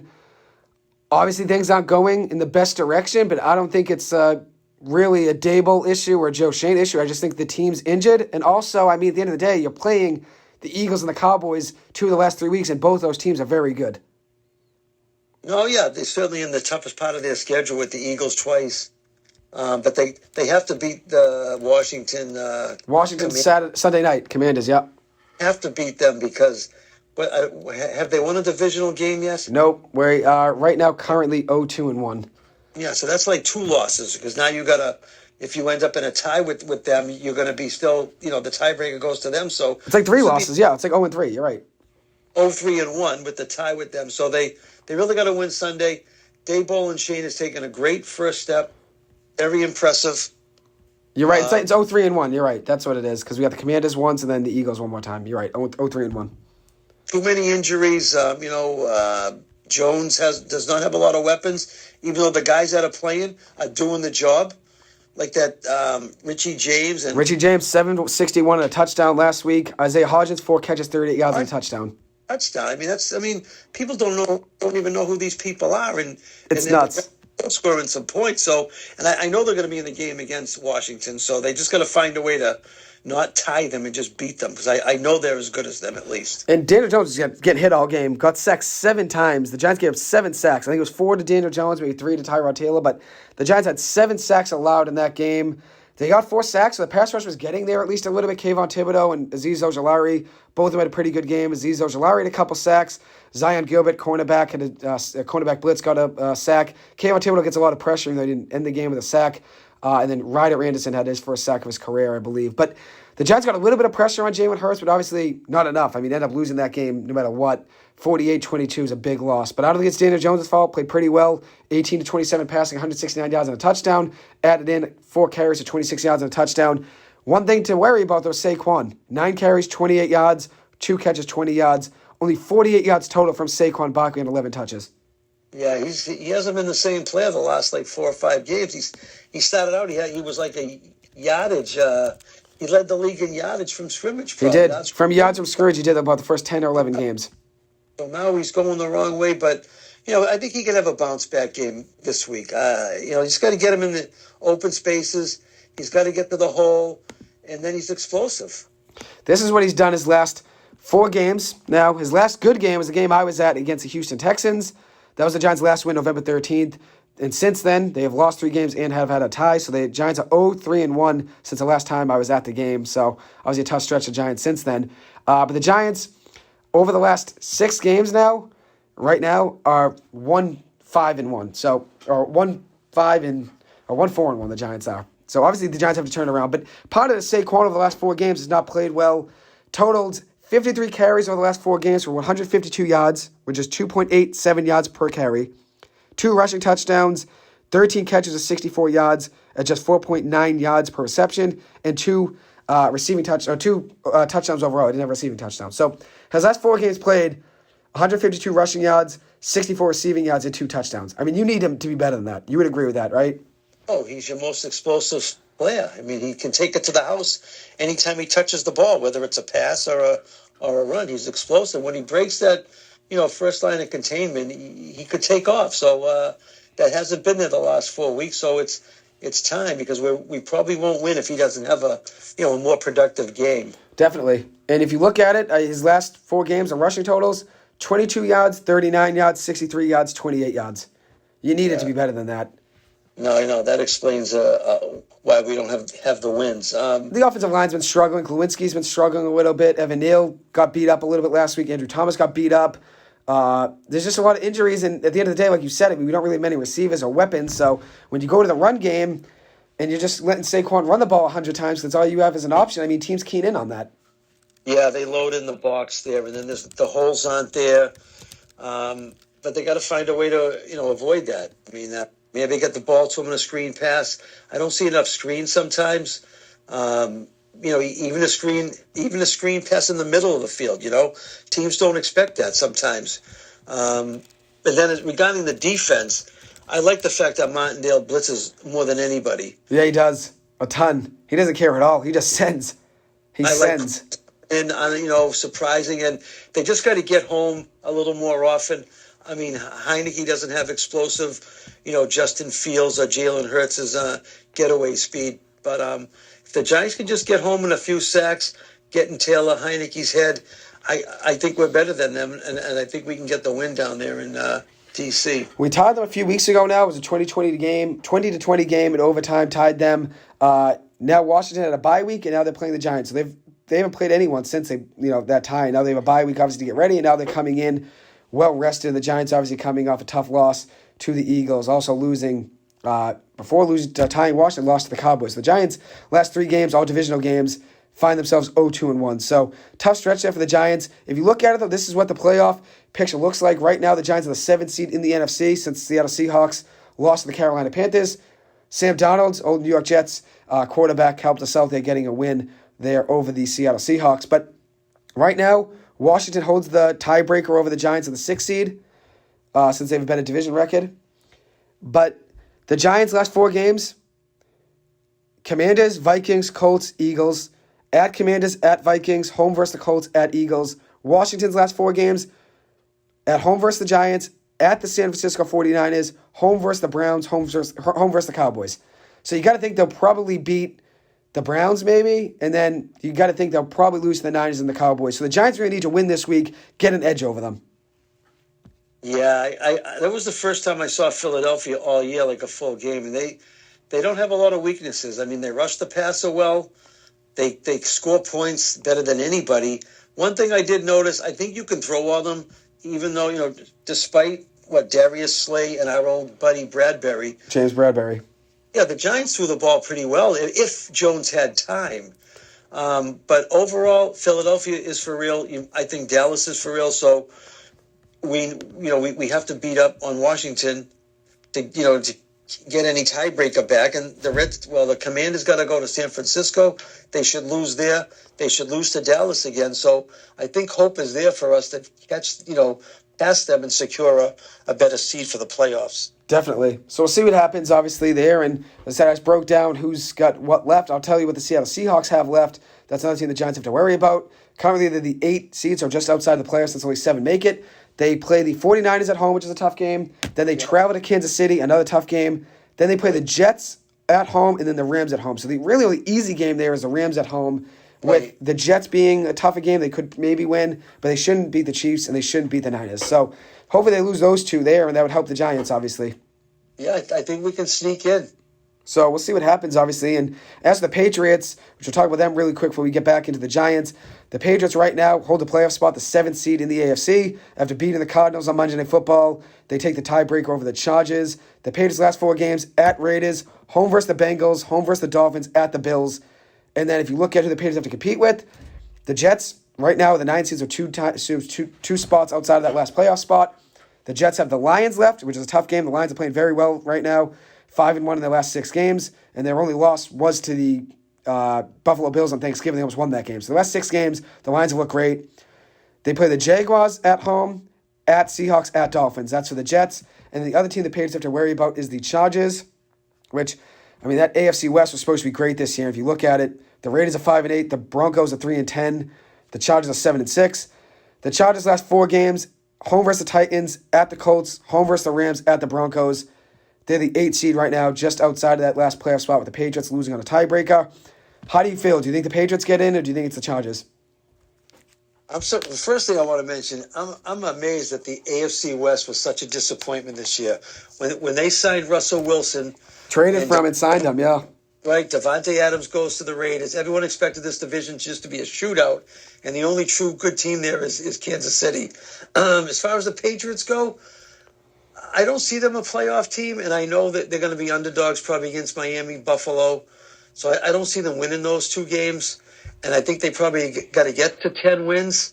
I don't think they're going to do it. I like Mac Jones, but they just don't have enough offensive punch, especially if both running backs are banged up. I know they like this speedball Marcus Jones, but he's only going to break 1 a game, maybe give you a touchdown like he did against Buffalo.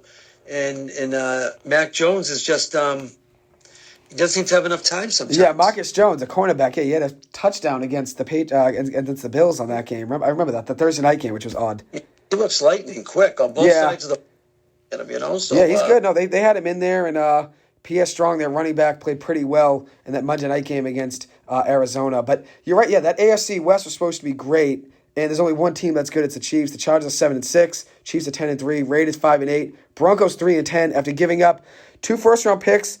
I believe it's a couple seconds, and also giving Russell Wilson, I believe it's $230 million. So, and they're going to be in trouble. I mean, they're still paying him up to 2027 and 2028. Denver and a team like the Rams, they sold so many draft picks to get the guys they wanted, whether it was Von Miller or in the Jalen Ramsey. Yeah, and Russell Wilson. I mean, Matt Stafford. Terrible. I wouldn't want to be their front office. They lost so many draft picks. They'll never be able to rebuild, and no one's going to want to go to a 3-10 team. The Rams are 4-9 right now. Yeah, so they're out too. They're done. So if you look at it, there's a lot of teams that are bad. Look at the NFC South. The Bucs, that was supposed to be an easy cakewalk for them. They're 6-7, only a game up on the Panthers, who are 5-8, and the Falcons, who are 5-8. I mean, it's a mess.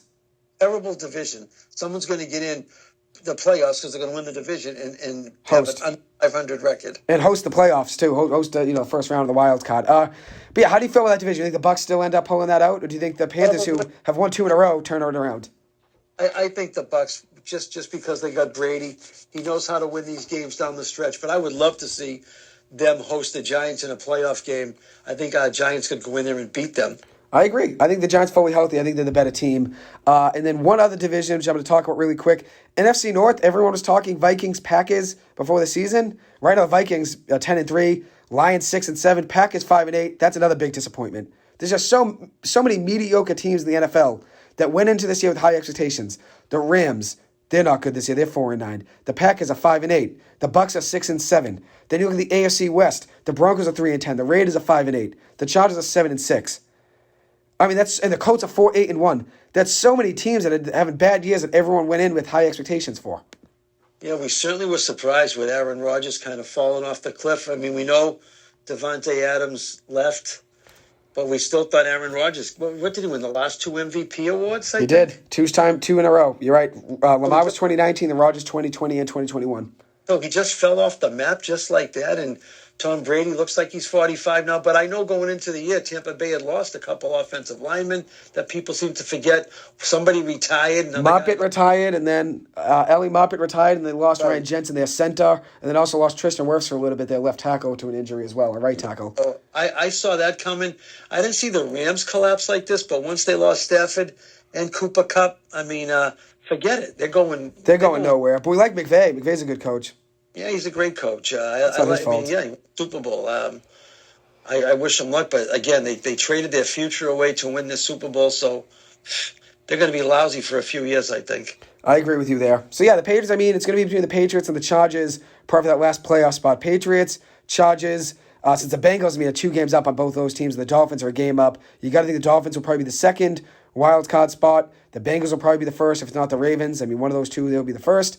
So it'll be between the Patriots, Jets, and Chargers for that last wild card spot. And that's why I'm mad about that Raiders loss last week. When the Raiders lost, I believe it was on Thursday Night Football to the Rams, losing that game 17-16. That's a huge loss to the Raiders. They would have been, just a game behind the Patriots and would have been 6-7. Just a game behind, and they end up losing that game. Now they're 5-8. Now probably kill their playoff chances. They were playing better over the last 3 or 4 games before that.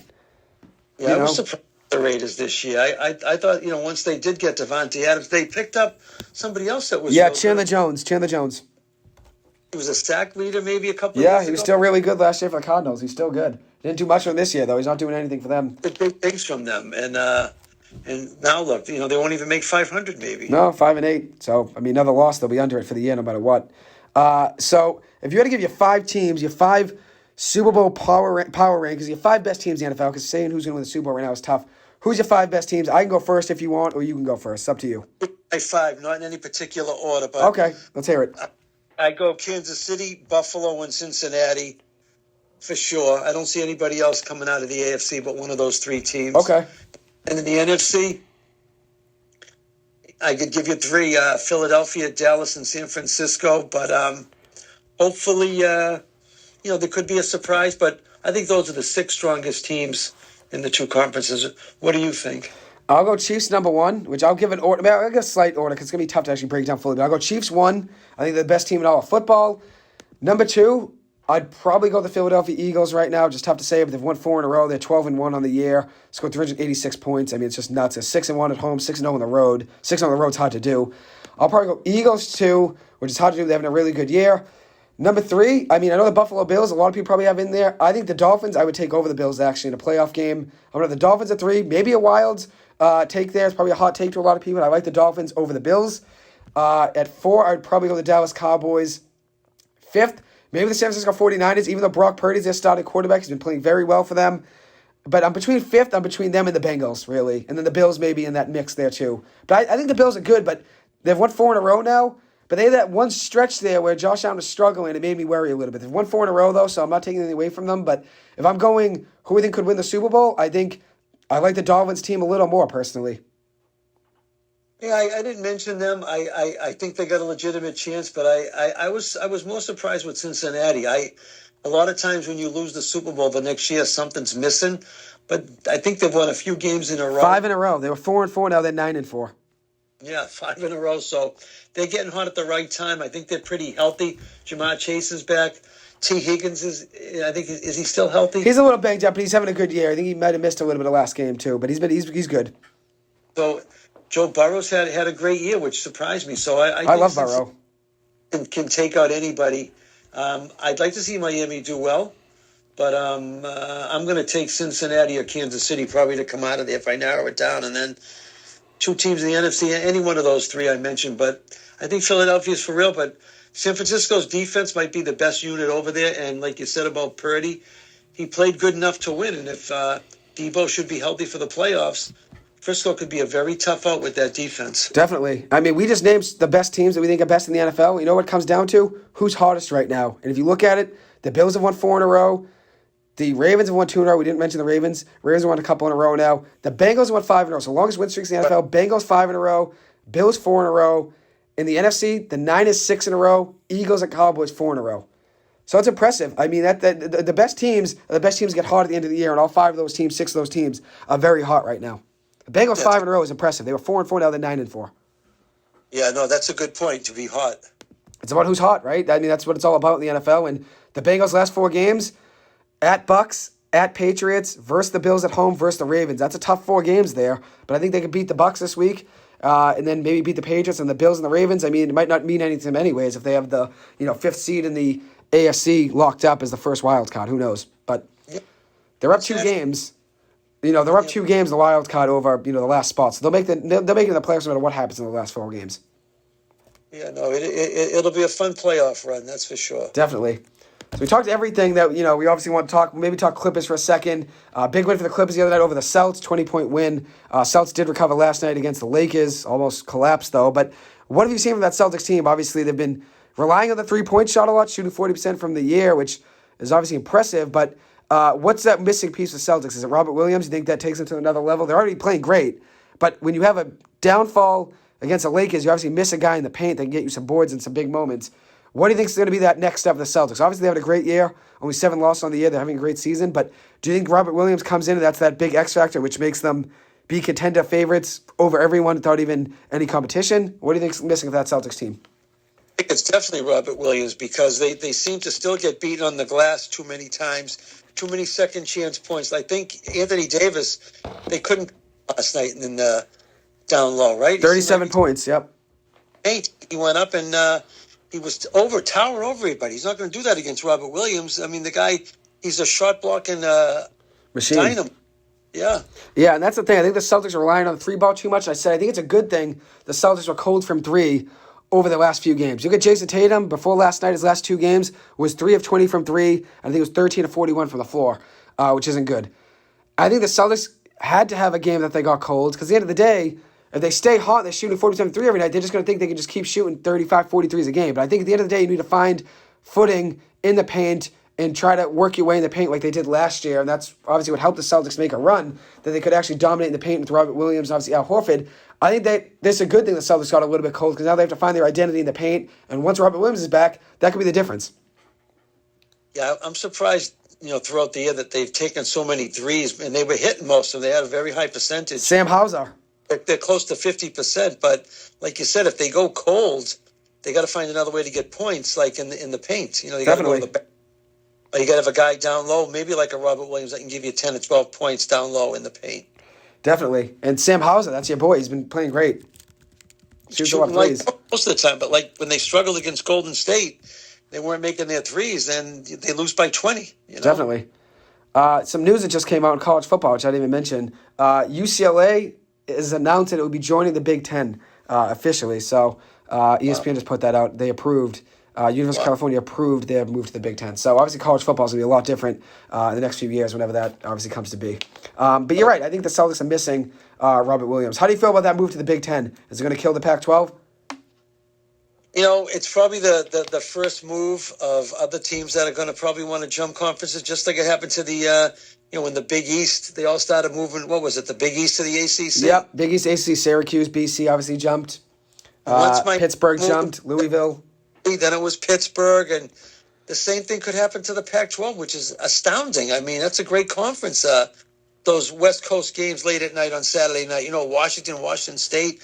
I mean, if UCLA leaves, who's next? Could be Utah. The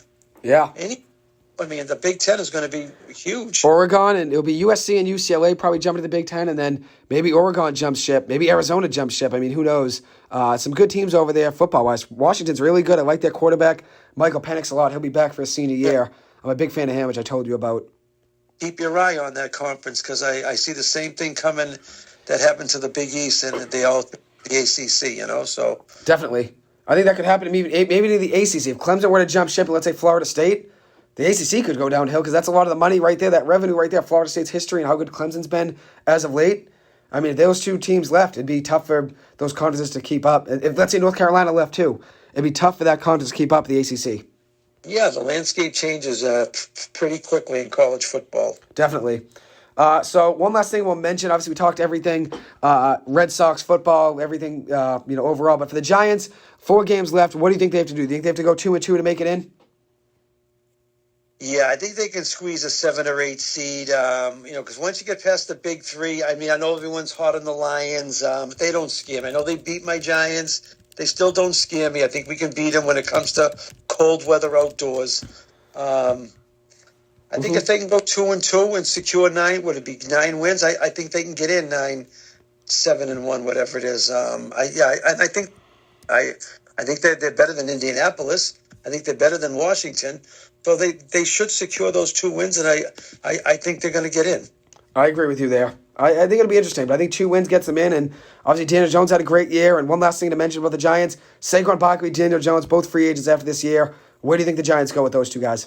I think they're going to offer Jones a contract. I think they were happy with him this year, and I think they can win with him, knowing the variables he's had to play with. Saquon, I'm not so sure because he started out so good. I know his offensive line hasn't been great, but I'm not sure they're going to offer him big money enough to keep him here. I think he wants to stay here. He must love New York, just like OBJ did before the Giants traded him. But I'm not convinced that the Giants are going to make him an offer.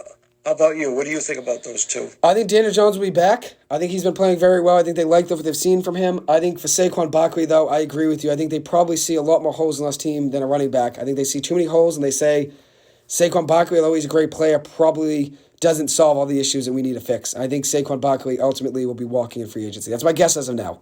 Yeah, no, I agree. I mean, I've been impressed with Brightwell. I've been impressed with Breida. Brightwell's our boy. 5 carries, 23 yards last week with a 13-yard rush. You like his burst.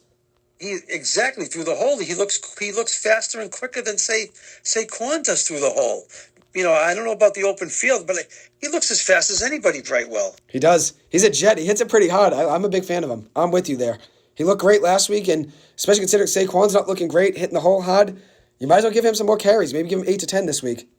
Yeah, he needs more touches. I mean, you probably won't use him much on the goal line. Saquon's obviously got more power. You need that on the goal line, like a Zeke in Dallas or even a Pollard. They got a little more strength than Brightwell. But I'm thinking Saquon's going to leave, and Brightwell might be the guy. Maybe Breida, I don't know, but they will need maybe draft a guy. Goal line. Yeah, they need a bigger back on the goal line. I mean, look at Brightwell's last 2 games. He's got carries. The last 2 games overall, really.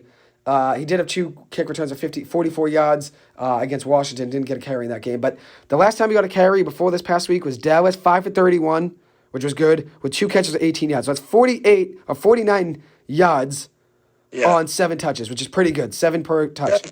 He's won me over. This past weekend, 5 catches, 5 rushes, 23 yards, and 2 catches of 18 yards. That's the same offensive line. Saquon got 9 carries and 28 yards, right? You're right, yeah, and he did 5 for 23 on his own, with also adding 2 catches of 18 yards, and Saquon was, I believe, 2 for 20. So pretty similar. I mean, he's got better per average there. 6 yards a carry against Dallas, 4.5 yards a carry, 4.6 yards per carry against Philly. And both D-lines are good. I mean, Philly's D-line's really good. Fletcher Cox and Brandon Graham, I mean, just they have a ton of talent. They are very good, yes. A ton of talent. But anything else you want to mention for the Giants before we close with our famous last questions? No, I'm optimistic. I think we're going to get a big win. I love the fact that we're playing Sunday night, marquee matchup. Everyone's going to be watching, and they're going to be impressed with the Giants, both sides of the ball. I like our kicker. I like our punter. I think we're better than them, and I think we're going to get the win, and we'll start the Christmas week off on a high note. Yeah, I think I agree with you that I like Gano a lot. He's been really good this year. One thing, though, is about Jamie Gillen, the punter. He had 1 bad punt last week. We weren't going to win that game anyways. What happened there? That was tough. We're not going to win that game anyways. I mean, I'm not going to really call that against him. We were going to lose. I mean, punting wasn't the reason we lost that game. You know what I mean? Yeah, no, but that was a shocker there when he just lost the ball somewhere. And I like this, actually, a good point about the Giants. A guy who's a YouTuber, he's called The Entertainer is what he called himself on his YouTube page. But he does a lot of Giants talk, really good podcaster. He said, he has all the times that Daniel Jones doesn't make his wide receivers better. Darius Slayton's averaging 61 yards a game with a 1,037-yard total over 17-game average. Isaiah Hodgins has 2 touchdown catches in 5 games, on pace for 7 over a 17-game schedule. And both those guys are former 5th and 6th round picks, with Slayton almost being cut during the offseason and Hodgins being a practice squad player in the Bills up until 5 weeks ago. No, if you give Jones like Tyreek Hill and Waddle, or if you give him Travis Kelce, I mean, his numbers would be so much better. I mean, he's throwing to guys that nobody knows. We've been big Daniel Jones fans. I mean, he's accurate. He's got great mobility. He can be my quarterback going forward. And one thing this guy pointed out, too, that's great. Daniel Jones, I believe, is 0-8 now in primetime games. He pointed out why Daniel Jones and that stat's ridiculous. He played against the Bucs and the Chiefs last year. I mean, what can you do? You know what I mean? In 2020, when both games, didn't the Chiefs beat us by a field goal out in Kansas? Yeah, they beat us, and we had a pickoff. Donnie Holmes had a pickoff, and I believe someone was offsides. Yeah, right. Someone was offsides last year, and they got it back. Unfortunately, Donnie had a pickoff with about 3 minutes ago that would have won us the game probably. So against the Bucs and Chiefs last year, they were heavy underdogs against the Chiefs, lost the game even though the Chiefs are struggling. The Bucs were in that game, end up still losing by, I think, a couple touchdowns. The Bucks in 2020, they were huge underdogs the year the Bucks won the Super Bowl, and they were great. Last year against Washington on Thursday Night Football on September 16th, week 2 of the season, 50-50 game. Jones played very well, probably the best game of his career, had 4 touchdowns. Would have had 450 yards total if they didn't take back a 50-yard rushing touchdown he had on a holding call. And also Slayton dropped a 50-yard touchdown as well. I mean, Daniel Jones could have 500 yards in that game. Right. Then week 1 against the Steelers in 2020, Monday Night Football, huge underdog in that game. Then his rookie year against the Patriots on Thursday Night Football, huge underdog. And then Cowboys rookie year, huge underdog in Monday Night Football, and they were in both of those games a little bit for most part. I mean, the Patriots game ended up losing by 3 touchdowns, but it was a 7-point game with 9 minutes to go before we had a fumble on our offense, return for touchdown by the Patriots to put them up 14. I mean, that's a great point. Yes, you can be 0 of 8 in primetime games. 8 of those games right there, all 8. I mean, you can't blame Daniel Jones. He played good in most of those. I don't buy that statistic. I know that it is what it is, but it doesn't mean anything going in against Washington on Sunday night. I think we're the better team, and Jones will prove it. I agree with you. So that's our last for the Giants takes. Anything you just want to add in, though? No, I'm ready to go. I can't wait for kick Sunday night. And one last thing, as we always do, we always mention, just the last few questions. Obviously, with the Christmas season being upon us now, with Christmas almost a week away now, 10 days away from Christmas Eve, we can do top Christmas movies or maybe the best Christmas song. Maybe the top Christmas songs might be tough to name, 3 of them. If you can think of maybe your favorite Christmas song, number 1, and maybe your top 3 Christmas movies. You're right. It's a good time. Give me a second to think. I'll give mine to start. My number 1 Christmas song, Do They Know It's Christmas by Band-Aid. I think it's unmatched. I think it's the best one. I don't think anything's really close. I like Last Christmas by Wham. That's probably my number 2. And then my number 3, that's a tough one. I know you like Step Into Christmas by Elton John. You're a big fan of that song, I know. Yeah, that's a good one. I like Cold December Night by Michael Bublé. I think that's a really good song. So I guess I just named 4. But if you have anything off the top of your head, you can think for a second if you don't. But what do you got? I would say Bruce Springsteen, Santa Claus is Coming to Town. It's always been my number 1 since it came out probably like 30 years ago. Mm-hmm. That would be number 1. I agree. Last Christmas is good. Step Into Christmas. Yeah, that's one of my favorites. There's a couple of quiet ones that don't get a lot of plays, like the Kinks did Father Christmas and Emerson, Lake and Palm. These are going back to like the 70s and 80s, back in my wheelhouse days. Mm-hmm. But they had some rocking good Christmas songs. But Christmas movies, they all seem to be funny. I mean, I wouldn't pick a movie like Die Hard, even though it'd be a Christmas movie. But I think at Christmas I want funny movies like Home Alone. Was a rock. And Christmas Vacation, I think, was great. Those are good ones. Elf. Can't forget Elf. Elf, I think you hit it right there. Elf's probably number 1. Elf's 1, probably. I like probably Home Alone, then Elf, then Home Alone 2. That's probably my top 3. There's a lot of good ones. I mean, we've watched a million of them, right? Yeah. Charlie Brown Christmas, all of those. Christmas with the Cranks. Oh, The Grinch. The Grinch. Can't forget The Grinch. Grinch is a good one. Yeah, I'll probably go... I think Elf. I'll probably go Home Alone 1, The Grinch 2, Elf 3. What do you got? I would go Elf number 1, Home Alone number 2, and Christmas Vacation number 3. Okay, I respect that. And then for Christmas songs, you already gave yours. And one thing we didn't mention, Paul McCartney's Wonderful Christmas Time. It's a really good song there. There's a lot of good Christmas songs. That's a good one. Jingle Bells by Frank Sinatra, really good. It's the Most Wonderful Time of the Year, I like a lot too. Winter Wonderland, Bing Crosby. I mean, there's a lot of good ones, right? You too had one. Please Come Home for Christmas, I think. Yeah, and I've heard that one, of course. That's a good one by you too. Yes. And then Rudolph the Red-Nosed Reindeer too. I can't forget that one. Little Saint Nick by who was that by? The Beach Boys. Was that? The Beach Boys. That's right. That's one of our favorites. I'd probably say that's in my top for sure. That's a really good song. Little Saint Nick. That's a great song. We used to listen to that a lot, so it's a good one. But anyways, don't want to hold you on too long. Thank you so much for coming on. I appreciate it. Always a pleasure having you come on and talk sports. It's where I get my passion from, so thank you. All right, Joe. We'll finish up the semester strong, and we can't wait to have you come home again. I appreciate it. Have a good one. All right, thank you. You too. All right, we'll see you next time. Bye-bye. See you. Bye-bye. So it's great to have Paul from Southie come on, the Boston Sports Encyclopedia, the historian, come on and give his thoughts on the Red Sox, Celtics, even talk a little Patriots as well, Giants, college football, college basketball. I mean, we talked everything. It's a great thing when he comes on and we can just talk all sports, which is very much enjoyable and a great time. So thank you so much for coming on, Paul. It's where I get my passion of sports from. All comes from him. So thank you so much for everything you did for me growing up, giving me my passion of sports that I have now. Anyways, that does conclude today's episode. Thank you guys so much for taking the time to listen to this. I hopefully will have another episode before I leave. I do have a couple things this week. I have a final on Friday. I have a paper due Friday. I have another paper due tomorrow. So paper tomorrow, due, a paper due Friday, and then an exam Friday, and then my class that I was taking, a sports journalism class with the Red Sox beat writer that I'm friends with, Chris Cotillo. I have a portfolio due for him on Monday. So I'll still be here up until at least Monday. So maybe I'll do something Monday night. Who knows? I'll keep you guys posted on that. But I'll definitely be in the studio at least one more time before I call it a semester and I'm home for winter break. But if not, in case I'm not back on, thank you guys so much as always for listening. This whole semester has been a blast. I appreciate you guys always taking the time to listen in. Number one fan of the whole show, Tim Loftus, and the whole Loftus family. Thank you guys always so much for listening. Auntie Lisa, truly appreciate you always listening in. The whole Keefe family, thank you so much. The O'Malley family, thank you guys always for listening. My whole family as well. From the sports guru, Mike Hurley, Paul, the sports encyclopedia, to everyone that's come on, the sports aficionado, I mean, everyone's come on, giving me their thoughts and takes. Thank you guys so much for always coming on and coming into the studio. I had the sports,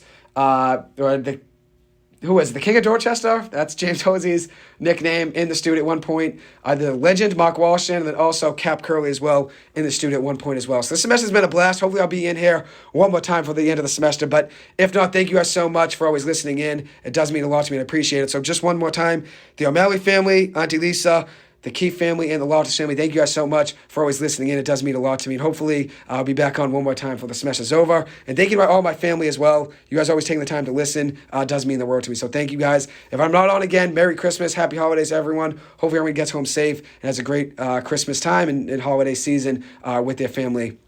Thank you guys, as always, for listening in. I appreciate it. And I hope you guys have a good one. Thank you.